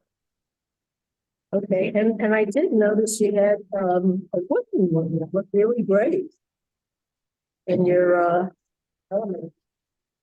Yeah, what does it say? Yeah, it does a bollard, I guess. You know the one I mean, right? There's the pictures. I mean, it's quite impressive. Whatever. Anyway, I'm done. Okay. Sure. We got Janet. Yeah, no, we wanted to. We have Pete. Yeah, hi, thank you, Dan, and thank you all for the presentation. One thing I do see somewhere in here, reference to a waste corral. And it appears that one thing that's being worked towards, it was mentioned increasing tenancy, and no doubt any number of those will be for eating and drinking, whether it's grab and go. So therefore, the outdoor amenities will be used to some extent for eating and drinking, which will result in trash. So in your analysis, are you thinking of the expansion that will be needed for waste corralling? One thing we're seeing over here in Soho this week is a lot of new plastic bins chained up everywhere, 24/7. We get rid of the bags, but now we have things all over the place 24/7. So you're gonna have that up and down 14th Street. How do you accommodate for that? First of all, hi, Pete. Nice to hear you, not seeing your face tonight. But second, we share your frustration about these, the trash cans that have just arrived by decree of Department of Sanitation with a good goal in mind, a goal that we support, but a less than ideal rollout. First of all, the bid manages public trash in the neighborhood. So we have 102 trash cans across the neighborhood that we manage the bags of, about 60,000 bags a year. Our team manages. Those get picked up by the two parking garages that, two sanitation garages that service the neighborhood. So the waste management that we showed as it relates to our trash corrals is strictly for what we refer to as the public trash. So all non-commercial or residential trash in the district. So the trash that the bid touches and is, we're responsible for by our contract with the city. As it relates to commercial trash, we are eager and interested for the commercial waste zone program to roll out because we see that as a real way to organize the blocks to make sure that we could come up with a potential plan for all the businesses on the south side of the block to use, there will only be 5 carters allowed within each commercial waste zone, a maximum of 5 carters, as opposed to some cases a dozen plus today, to manage that trash. So that is a future discussion, but any trash that's created on these plazas, our bid will be absorbing based on the fact that these are public plazas. If folks drink their cup of coffee, my hope is they don't leave it on the table they're sitting at. They go put it in the garbage can that our team is going to manage regardless. Right. So, Jonathan, you were raising your hand for Yes. or Jonathan. Not forever, just for a little bit. Hi, everybody. Good evening. John Wiseman. I think some of you know me. So just a few questions in terms of when I was at these community hearings. The original presentation was like an island in the middle down 14th Street and had a bike lane. So I'm trying to understand like where you guys went from there to presenting it to residents and then now it's changed. Because I remember originally there was like a middle island and then it had a bike lane in the middle. Well, we explored multiple ideas. We presented 3 drafts to you tonight, but there was actually, I think, a half a dozen that we were considering as it relates to what we were thinking about on 14th Street. The vision plan, the vision plan we came out with in 2022 did show a median sort of type treatment, a la Park Avenue, if you will. And we decided that for this process, we were not going to go that route from a dollars and cents standpoint. And then also just based on what we could achieve that we think would really make the difference in the block. From and I've kind of made this word up, but a porosity standpoint, we want people to be able to think that they can be on the north side of the street. And then when they see something on the south side to like meander across in a way. And so that was what informed this curb amenitization and ways to more safely and directly connect the north and south side of the street. Oh, so the plan that was presented tonight is different than what was presented to the residents before. Well, what you saw from our Western Gateway vision plan was just that, a vision plan. And then what we're doing is now taking up this 14th Street iteration of that plan and getting more granular on it. So what we're presenting tonight is what we want to move forward with based on, the past year's work and discussion. And will that be presented again to residents or not? This new plan now tonight? I'm not sure what you mean. We're presenting it here right now. We're presenting it here to the community board, correct? But I'm just saying you did outreach prior with residents to get their support from it and input. That's not going to happen, you're saying tonight. I'm not sure. I mean, this is a duly notified public meeting. We shared with our community that this was happening tonight. I certainly receive all the emails from Community Board 2. So, and we're also, like I mentioned, presenting at Community Board 4 because 14th Street is in the jurisdiction of both of those community boards. And so, and as I also mentioned, we're continuing our conversations with DOT as well. Okay, I have a few questions still, if that's okay, and we'll get to Biden eventually at 9 o'clock, so I'm gonna make sure I get it on time. So basically, this is for Mike. So in the design of 14th Street East westbound, we're narrowing it down to one lane of moving traffic. What is the solution if cars are double parked and have to go into the opposite lane? Has that been thought out? Because right now, currently, you can fit almost 3 cars westbound and 3 cars eastbound, including trucks. So how is that going to solve a little bit still the dangers, of people like crossing the streets? I know trucks are going to go through the double lanes. Is there going to be some sort of partition in the middle to prevent anybody getting hurt? Or we can't partition. It is, this is a struggle with both a cobblestone street and the fact that double parking is illegal. And so it happens already. We see traffic sometimes 4 wide on this roadway of people fully going the wrong direction or the opposite direction in an eastbound lane or a westbound lane.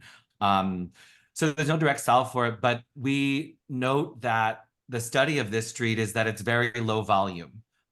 Even though it's not part of the TTP, it's still low volume from a vehicle standpoint, private vehicle, truck, bus, etc. And so we don't anticipate that being a significant problem. Obviously, sometimes it is. We've experienced the fact that that's not that often on 14th Street. I would note that we certainly deal with it on 9th Avenue, mostly because of all the people who ignore the fact that double parking and triple parking, might I add, is illegal.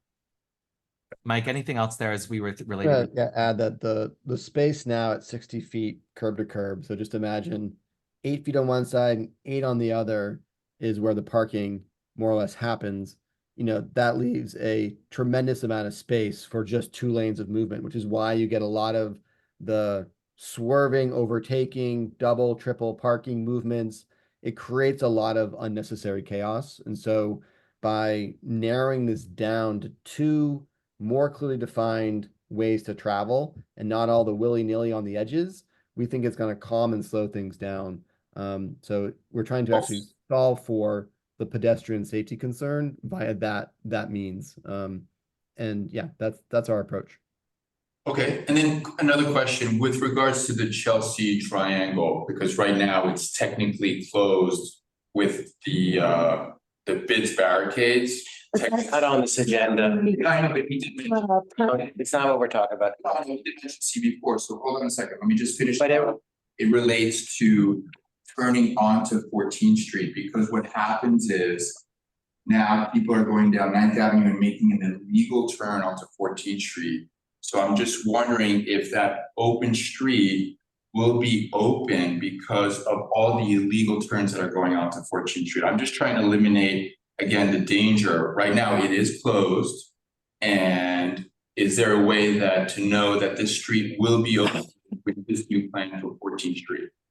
Surely, Daniel, if you'll allow me, I have a quick answer on this one, if that's okay. Yeah, because it really isn't our realm. Yeah, the answer is no, it will not be reopened to vehicles. The city's, like I mentioned, pursuing turning this into a permanent plaza. Okay. And, Board 4, Community Board 4 to the north here, we have on record from them in 2021 asking the city to make that a permanent plaza. And so that's what's being pursued right now based on that Community Board recommendations and DOT's undertaking. Okay, one more question. I know I've been here a couple of times, and I know in the past, the chair has kind of requested for any kind of DOT change to happen that we should get signatures and petitions from local residents. Is this going to be mandated or required by the bid to be able to go out to local residents and get signatures for support for this program? That's a question for the chair, mostly. Oh, me? Yeah. We don't mandate that. I You mean, did it with me. When I had to do changes on DOT changes, you made me go out and actually go get signatures from local residents. I made you. I don't think so. Whatever the case. I would also. Will it be? It's always helpful to, I guess, when you are making an individual request. This is a full plan, which has already been presented to the local community who gave input. So it's a very different kind of process. So we don't require it. We never require it, Jonathan. We suggest that if you would like to have signatures as a backup to know you yourself who are making the proposal. That's the only time we require it. Or to kind of keep the same processes to be able to get support from local residents, as was. We don't require that, Jonathan. We suggest that if you would like to. Can we suggest? They already, we can do the process to the business. Yeah, I'm sorry, You know, I have a question, which, going back to the planters, because I'm into the rodent situation. Many people complain about this. And so will there be any rodent deterrent techniques used in the planters? It's something we've explored on the tree pits around for the tree pits, not yet planters around Chelsea Triangle. You put, around Chelsea Market. So just to the north here, you put wire mesh in the planting base, right? And that prevents them. It's not a solve all. I think our goal here is planters that are much higher. And, we've done our part to educate our businesses to not lean bags of trash against planters, which is how they get colonized by the rats. And so, Rocio, that's our goal, both height and education to prevent sort of more rats coming through here. Well, height, I don't know if it's going to resolve it. Education helps, but the mesh and all the materials that are used is really important to have. Otherwise, you have the colonies. Noted. Thank you very much. Okay, anybody else from the community? Dan, is anybody? I don't see other hand or anything like that. Okay, well then, thank you for your presentation. Stick around if you want to and listen to our comments and business session. Not required, but you're welcome to stay. And again, the final vote on whatever is decided will be at the full board on the 21st. And we have one last thing is just as always, thank you, Shirley, and to the committee. It's nice to be here tonight, even though remotely. So see you all soon. Thank you, everybody. Thank you all. And thank you for a very clear presentation. Lucinda should be here somewhere. Lucinda, can you speak? I'm here. Can you hear me? Yes. Lucina, okay, so let me just introduce you. I will give you a little background. The Fund for the City of New York has this wonderful program where they provide backing for graduate students to do specific studies for community boards. And so there was a proposal actually from Susanna Aaron, who's the chair of the Human Resources Committee, but she suggested that we could use a parking study, a study to show how much parking is needed. We would say how much parking is not needed, but whatever the case, then the graduate students who apply for the fellowship, who get the fellowships, look at the list, and Lucina, thank you, Lucina, for choosing our topic. And they do a study. And so Lucina has been doing a very intensive study on all kinds of things. I hope, she's going to tell you a little bit about it, but she's really gone into a lot of detail on what kinds of conditions exist in the neighborhoods. And I am not going to say any more because I'm going to give the floor to Lucina. So Lucina Chavez, and thank you for coming, Lucina. Shirley, that was a very, very warm welcome. Thank you so much. I don't know what you can see though, guys. Can you let me know? Do you see me or do you see the PowerPoint? Nothing, neither. I think we see it either, do we? No, we hear you. Okay, I'm not sure why you're not Share seeing your me. screen or whatever. Take a look. Yeah, I'm looking She's for that. listed as an attendee, which may be why you can't see her. Oh, I updated her. Let's see. I did that before. If she's there. Oh, she is? Ah, here we go. I'll do it again. There we go. Okay. We're trying, Lucina. There you go. We should see in a moment. Okay. The note on Now what do we do about her PowerPoint? But she should be able to share it now. Oh, now she can share. Okay. Okay. Okay, now I think you're gonna see me and see the PowerPoint, right? All right, good. Right. Thank you. All right, guys. Okay, I'm going to speed it up. I think I'm gonna speed it up a little bit. Oh, you can't see me, right? Right, no, but we can see the PowerPoint. But we can see the PowerPoint, we can hear you. I think that it's hard to have both at once. It's one or Okay. the other. Okay, so all right. So as Shirley said, this was a deep dive. So there is no existing data on parking. So everything has to sort of come up from the ground up. A lot like the presentation I just heard about. This is all original data, so bear with me. None of this is a science that we can preface, and I hope it does inform some of the decisions. And yes, I'm working with Susanna Aaron. So my role, it was basically to compile data to show the district's supply of curb and the space that's also being demanded for the use of parking. So I'm just going to run through a couple of things before I get started. So in measuring this data, this is going to be one piece. As I saw in the chat, the survey is going to be another piece. I'm not going to touch too much upon on the survey because we haven't really looked at those results. I know I was looking at how many people had already responded. I have 172 responses, 173 responses so far. So for now, for tonight, I'm just going to kind of share some of the findings that I have so far. So as you can read, the curb space in CD2 adds up to 301,548 feet of curb space.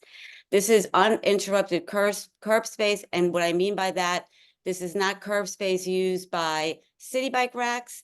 It's not curb space used by, the restaurant sheds. This is just myself measuring corner to corner, skipping over crosswalks, skipping over where people would cross the streets if there's not a crosswalk. So it's street by street. 636 streets are in this district.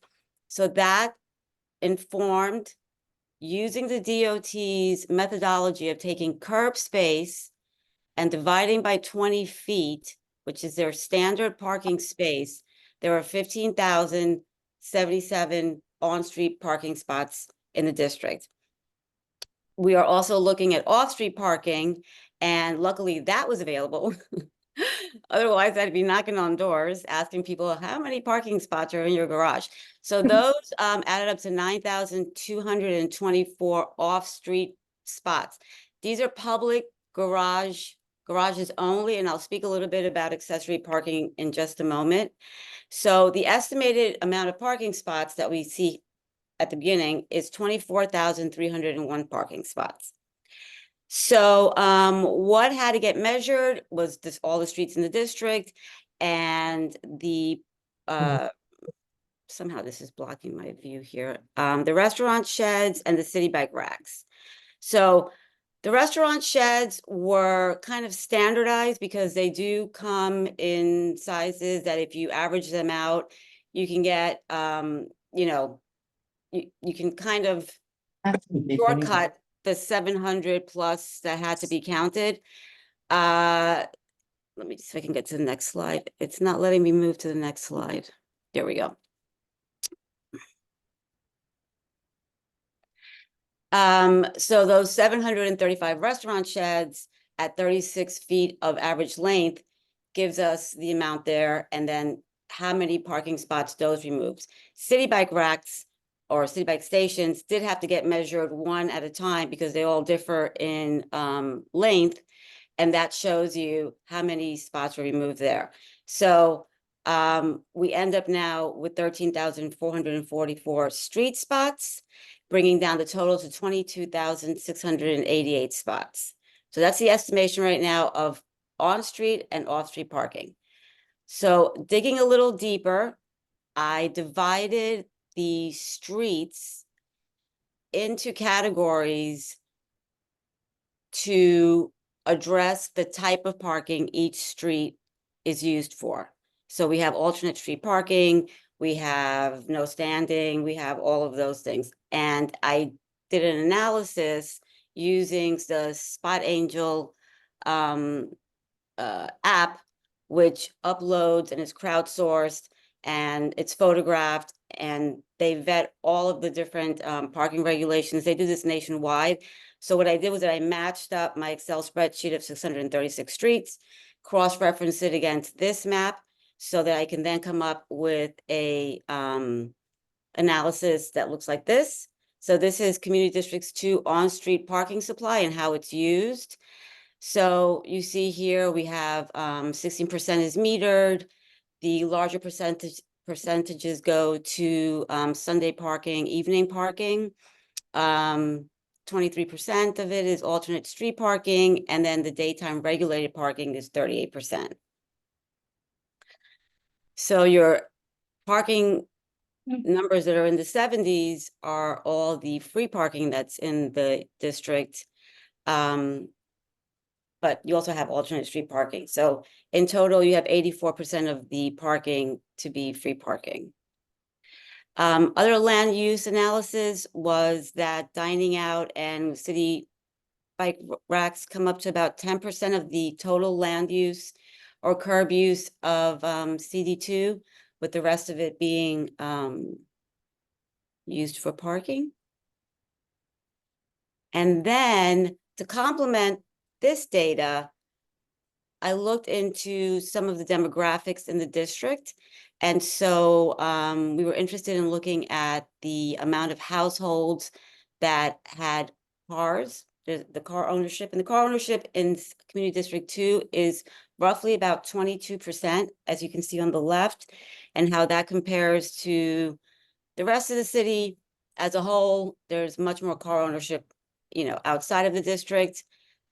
These are some population numbers, the commute by car, median income you can see is much higher than the average in New York City, how many housing units we are talking about, and then in total, the amount of cars, because, households for one car, households that own 2 cars, and households that own 3 cars. So this is kind of looking, if we're just counting household need, it roughly works out to about 2 spots per car, but we're not just looking at, household needs. We're looking at visitors, which is hopefully something that's going to be informed by the survey. And also, and in the end, this will all get synthesized, but there's also a lot of data coming out of the census. They have a tool called On the Map, and it tracks people coming in and out. Unfortunately, we don't know that they stop in CD2, but it tracks people coming in and out of different zip codes. So in the survey, there are questions asking folks, if you are coming into the district, what is your purpose for coming into the district? And we'll track that and see, are they parking, for how long? And then this data here, Suzanne and I were talking about bringing the data down to the census tract level. And this was also very interesting because now you can kind of pick up which census tracts have household density, car density, usage, and breaking down. Let me just see, I'm going to move all of these faces over here. And, looking at what the average monthly is for parking a car in this district, what's the average rate for, hourly parking, which, as we all know, we don't pay $30 an hour, but it's the first hour that this was an average on. Then the census tract information is telling us what the highest car ownership is per census tract, mean income, density, and less density. And I think I'm almost, I don't know why this is not being friendly to me.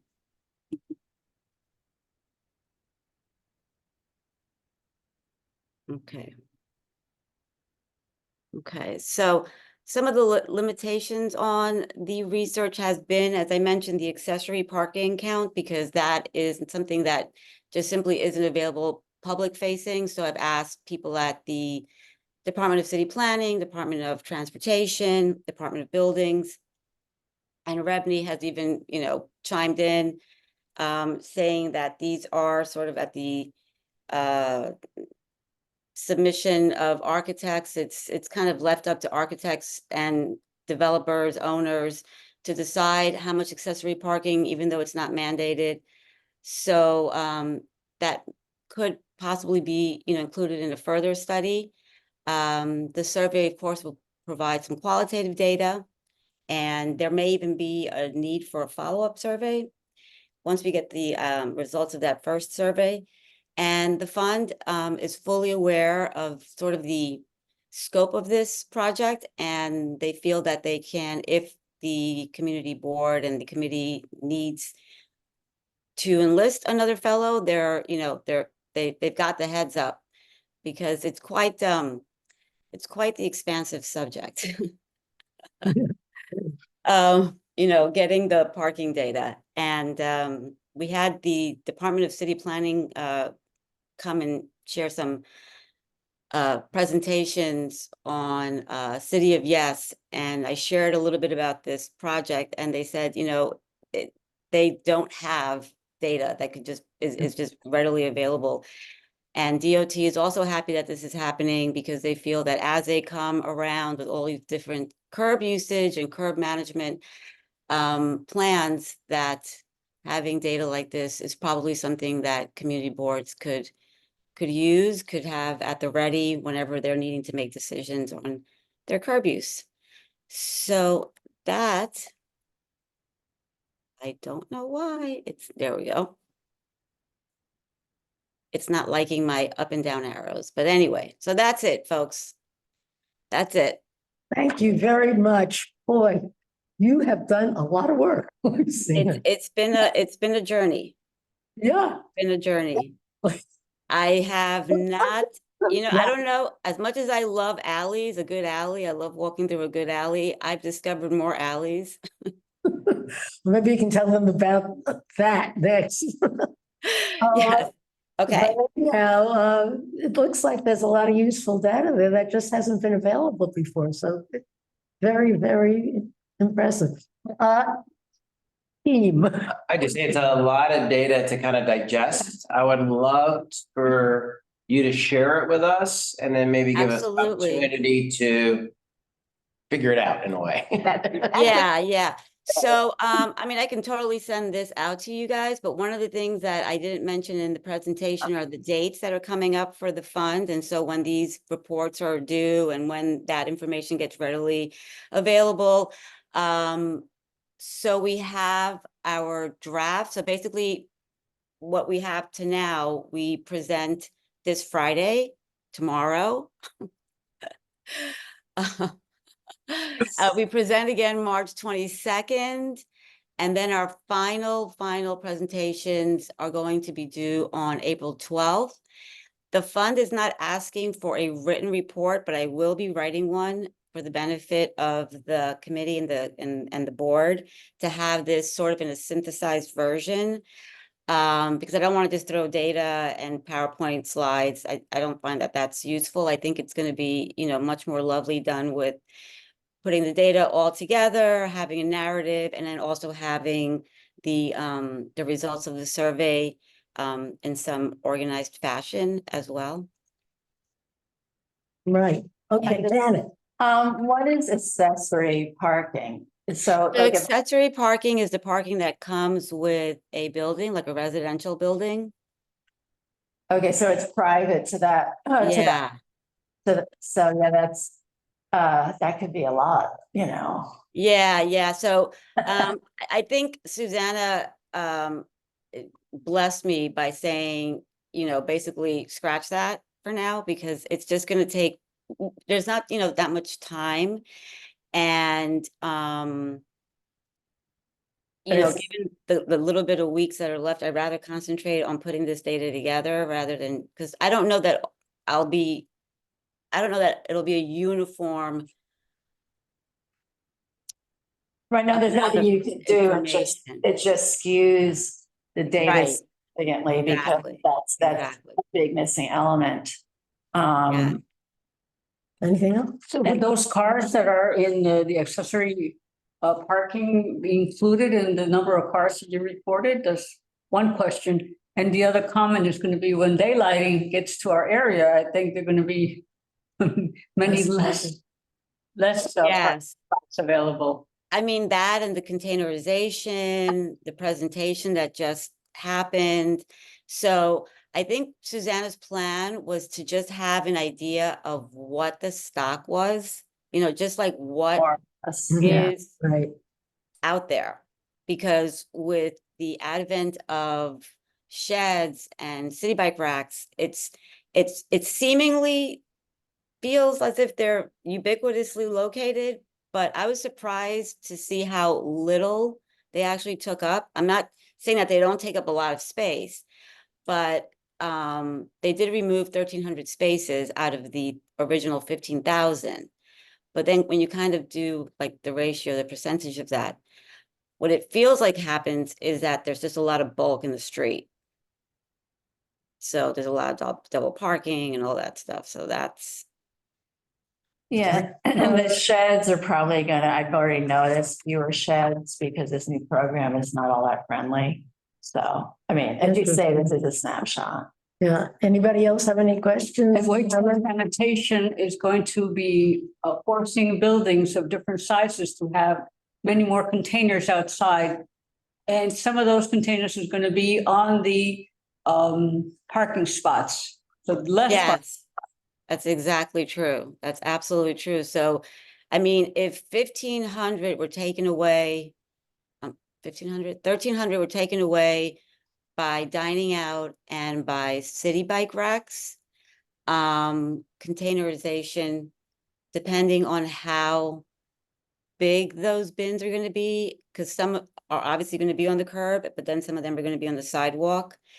And all of those sheds that I measured, by the way, all those restaurant sheds, all of that square footage, all of that averaged out footage was only for the sheds that are on the roadway. So it wasn't, I didn't look at any sidewalk sheds. There are 2 city bike racks or city bike systems that are on the sidewalk. Those were not included in this count. But yeah, the containerization, I don't know what those measure though. So, and yet I don't know either how they're going to be distributed. But again, as someone said, this is definitely a snapshot. And the methodology will be included in the report if it ever gets, to be replicated or, needed again. You want to stop sharing your screen? So we can see you. Okay. Unless anybody wants. And I would just look forward to seeing the final report. I know it's going to be very quick before. There it is. Yeah. Yeah, right. Oh my God, a ray of light right down the middle. Well, anyhow, I have a couple of questions, but I just want to make sure that everybody else on the committee has said this. I was curious. You said, what was it? 80% of the parking is in the evening, right? Is that what you said? Yes. So what I did was that I took. I have a question. The question is, do you know what hours? And I'll tell you why I'm asking that. There was a time when New York City did not allow parking overnight. Overnight, yeah, 1950. Right, up to the 1950s. Yeah. And so I was curious, are these people parking overnight there, or are these people going to restaurants or whatever? Yeah, I think that's what it is. I think it's the parking grab is probably not after 2 o'clock in the morning, but a lot of these streets do have, and I'm not saying that I tracked cars parked, Shirley, but Yeah. if it's available, it's going to be available either after 4, after 6, after 7, and in some cases after 12 a.m.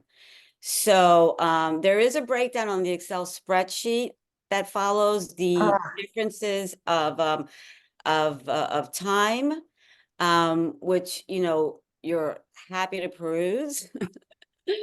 But Sunday parking is also another biggie. So they kind of run, one is 73%, the other one's 73.5%. So pretty much the same streets that, you know, aren't permissible during the day are the ones that, you know, get taken up on Sundays and evenings. Oh, right, of course, Yeah, yeah. because And alternate street parking reverse, also right? has There that is more option. parking allowed in the night than in the day, right? Yeah, yeah, yeah. Yeah, yeah, because they overlap. So alternate street parking and Sunday evening kind of overlap. But then I have it all divided also in the spreadsheet. So where it's just alternate street parking, because those are like 2 days sometimes, 3 days sometimes, you know, and that was something of interest at the beginning.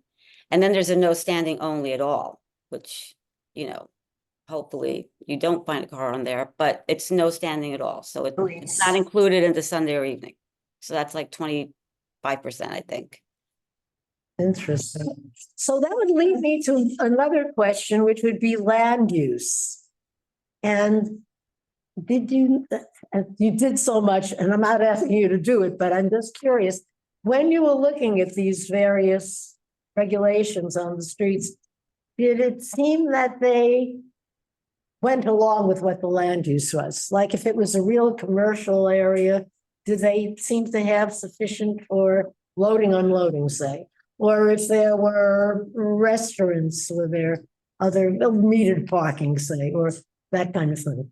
Because it would seem to me that that would be a serious consideration, you know, So it seems like there was a lot of legacy commercial parking. So you have like areas that used to be very warehouse heavy.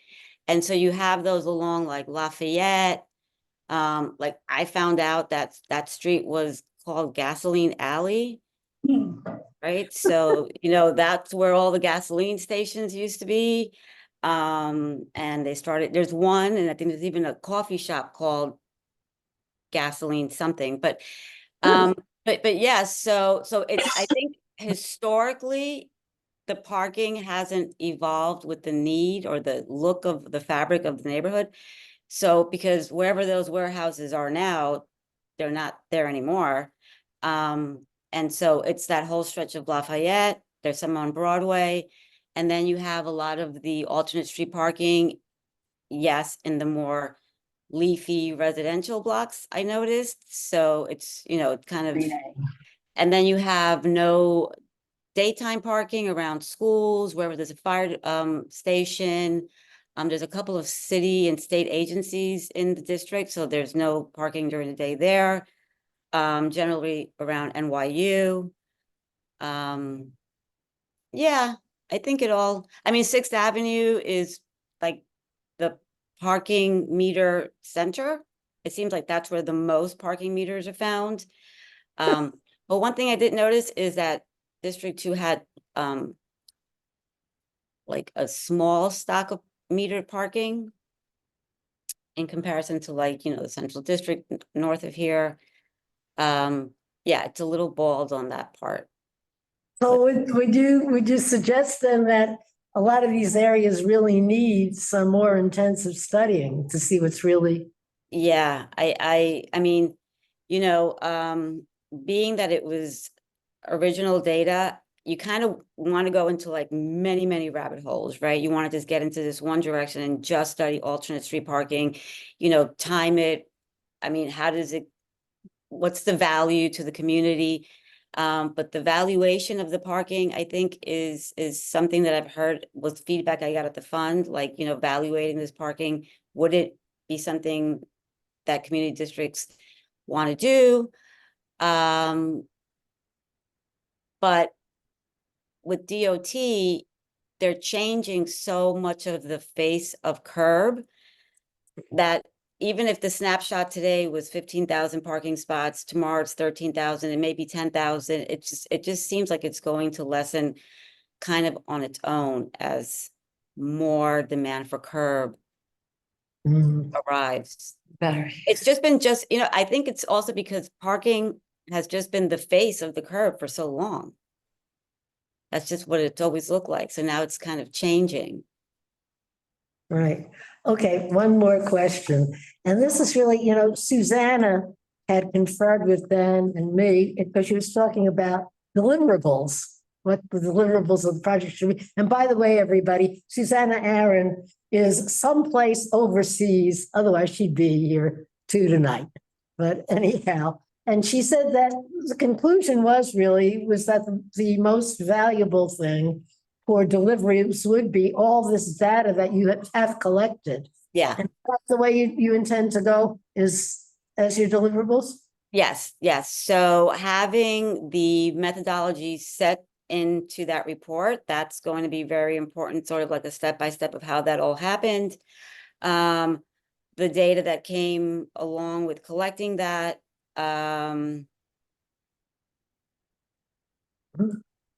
Yeah, I think what we discussed was just a pathway to getting to sort of where we're at right now. I'm very curious to see what the survey responses are going to be and how that matches up with the data, like how that even not matches up in terms of numbers, but I think matches up in terms of parking behavior. Interesting. Parking It behavior. is actually really interesting. It is very interesting, I thought, to come down this way. Yeah, that's a good term, parking behavior. Okay, anybody else? I'm clogging up again with a lot of questions tonight. You have anything, John? No. Oh, good. Okay. Ivan. Right, this is super interesting. I was wondering if you found any or came across any existing numbers about like utilization rates for street parking in the area, whether like, I don't know if the city has numbers on that or if yeah, I was curious about that. You know what? I heard a utilization rate on what? I'm sorry? Utilization rates for on-street parking, like how often a parking spot is actually occupied. Right, right. So no, I didn't come across that, but I am curious to see how people park, and that'll come up on the survey, how people park when they park in the district. So one of the things that the research has shown is that when you have metered parking, you know, there's a higher turnover in terms of, you know, how long you can keep a car there. But when it comes down to alternate street parking, you can keep a car there indefinitely. So it's going to be interesting to get more data about that parking behavior, just to, you know, just to begin to kind of scratch the surface as to how people are choosing to park in the district. And the survey's been mentioned a few times. What exact, what are you looking for in the survey? I'm not sure I like. You've seen it? Description. So the survey asks about, so are you parking inside the district because you live here? Are you parking inside the district because you come here for X, you know, reason? So do you work here? Do you need to go to school here? There's other questions about, I'm trying to think right now. Zip codes coming in, from how far you come in. I can send you a copy of the questions, which I have like on a Word document. But it's really to find out more about what kind of parking do people rely on when they come to CD2, how difficult they find it or how easy they find it to park. What are the times it takes them to find a parking spot? Those are the kind of questions that were on the survey. Okay, and last question is like, I know you were saying that Sixth Avenue is mostly where all the metered parking is. And I know like generally metered parking is, you know, on the larger avenues. Is there any street or avenue in the community district that you found like kind of matches the typology for a street where metered parking could or should be, but it doesn't have metered parking? Right. Well, certainly there was room on Lafayette. But some of these blocks are amazing. They go for like 1,100 feet without an alley or without a turn or without anything, you know. So I could imagine that people give up looking for parking there because they would have to turn miles and miles and miles just going around once and twice. You know, there's a lot of opportunity for those streets that, you know, that From attendees. that see the same type of traffic that Sixth Avenue offers, maybe Seventh Avenue South, even to a certain degree, Fifth Avenue, where there's a mixed use and there's a mixed population. There are people, there's, you know, the residents, there are visitors, there are students, there are, you know, people that are coming in for entertainment. And so the parking need varies as opposed to maybe more the commercial areas.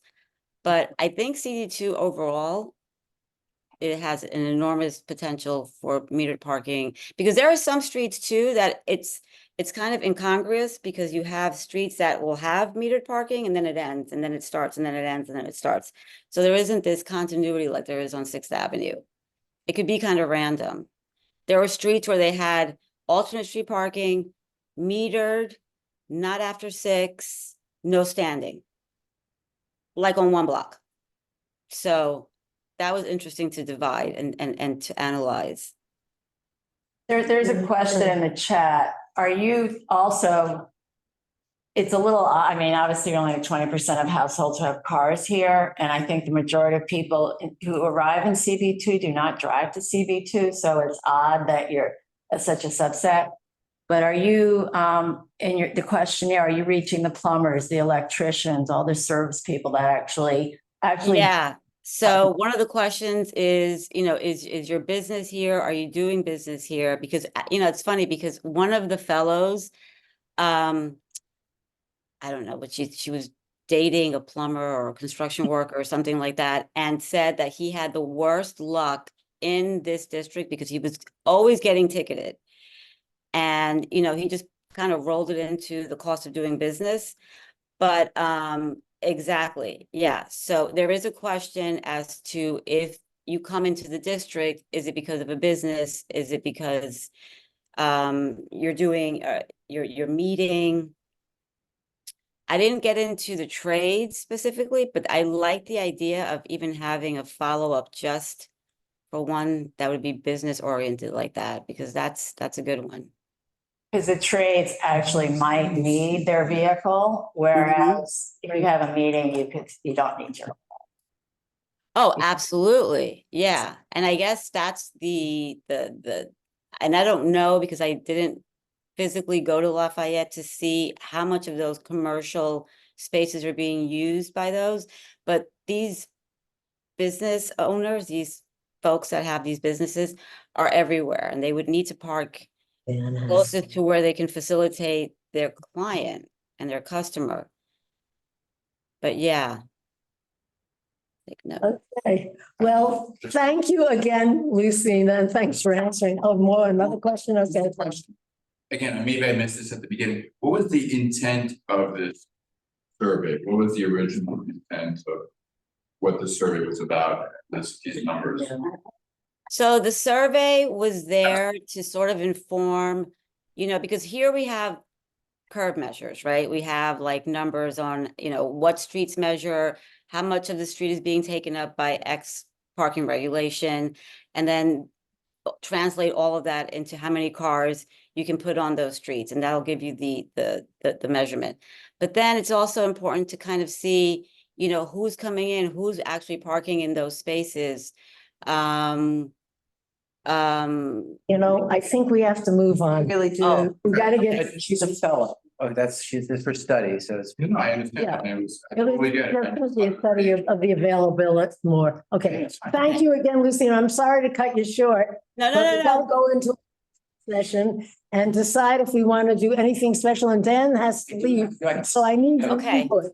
Okay. Okay, thank you. Bye, guys. Okay. Bye. Anything on the tour bus?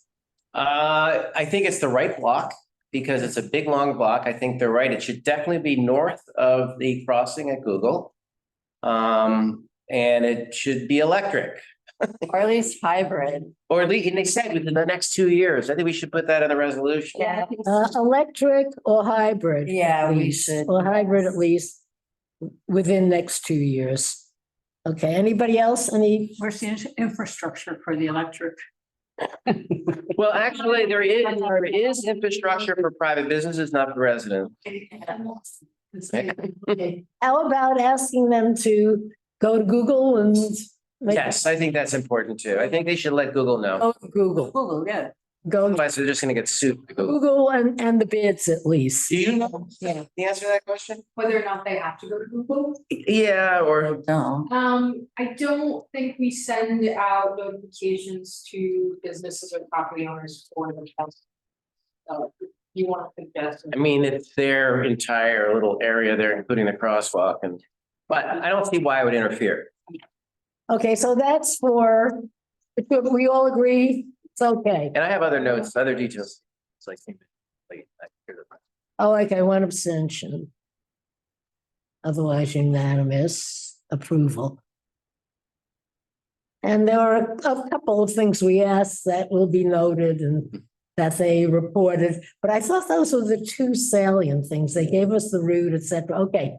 One other thing, Shirley, sorry, it doesn't hurt to, I don't think in the resolution to mention that the applicant assured the community board that there would be no amplification. Right. That not only did Yeah, I noted that. amplification not currently exist, but that moving forward, there was no expectation of. Only hop on, hop off.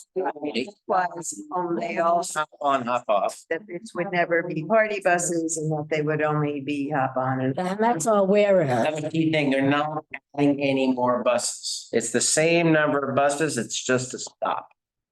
It doesn't actually affect us. Interesting, right? Number of buses. Yeah. Not added. And everybody continues to wear headphones. So the tour guide actually speaks and they listen to what he said.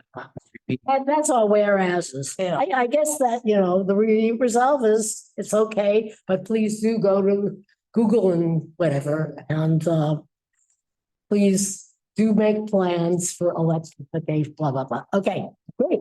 So now, the plan. Woo-hoo. There's a lot of stuff. Do we need to pass the? Healing? That's what I was thinking. That's what I was. I don't think we need a resolution on it because it's not filed. It's just to promote the continued development of the plan. Presentation of a kind of a work in progress. Yeah. So more or less, Oh, Susan? yeah. I just wanted to bring this up because you're talking about it. I agree, you don't need a resolution on this, but this is a great opportunity to start to consider what additional information you want and to look ahead, maybe even to the next fellow. As that this is a work in progress that is beyond what this fellow would do, but this is a subject, in just dealing with the use of our street space. Because if you can, huh? We're on a different topic. We're Oh, I'm talking sorry. about meatpacking. But we I'm agree sorry, with you I on jumped too. to that, my mistake. We're saying no resolution on meatpacking because it's not a final plan. Okay. Yeah, I mean, is there any? At 9 o'clock meeting. Then, there's no resolution. Sorry. Right, there's no resolution. Is there anything that we want to highlight? I mean. You know what? I took notes. We're going to get a report. Okay. You'll look at what my report is. And we can also say maybe what we talked about wanting to see there. I can put that all in, but we decided no reso. Because, why? It's a continuing thing. Well, it's not a final design, it's not a final plan, it's not technical, and there's nothing set in stone. It's amorphous right now, other than we agree that we like the idea of adding more pedestrian space on 14th Street, and there should be a design change.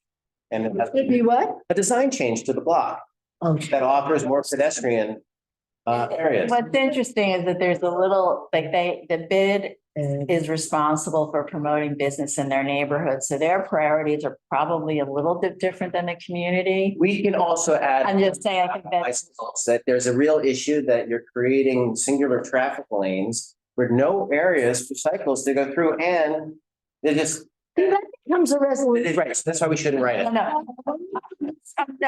I'm just making that's an observation, because there was one design choice that they nixed because they want people to be able to cross mid-block to get to the top. So they had, just for us to know, I mean, it was a great presentation, but they do have a different set of priorities. Yes, that's true. And going back to the bathrooms idea, that they can't put bathrooms, so maybe they should have. Yeah, well, of course. That's an interesting area because that's. We don't have the money. It's not the city that does that. You know, that's really. I'll send you my note. If you need anything, just give me a call. Well, if you have any thoughts, but does everybody agree we shouldn't do a resolution? I agree. Yeah. Yeah. And how about Rocio? Do you? Okay. Yeah, how about? Okay. And Janet does. That's the committee. But I will write it up, and I will put in the report that there were certain things we thought might be advantageous, like public bathrooms. Or what else did we say? Well, we talked about alternatives. Just quickly, oh, sorry to interrupt you, Jen. No, I do think that it's worth mentioning that there is value to planters. I know the presentation reference the community saying, it was very vague language about, while people didn't come out wholeheartedly against planting, they also didn't come out for it. And there was kind of in quotes that it was non-historic. That is very squishy.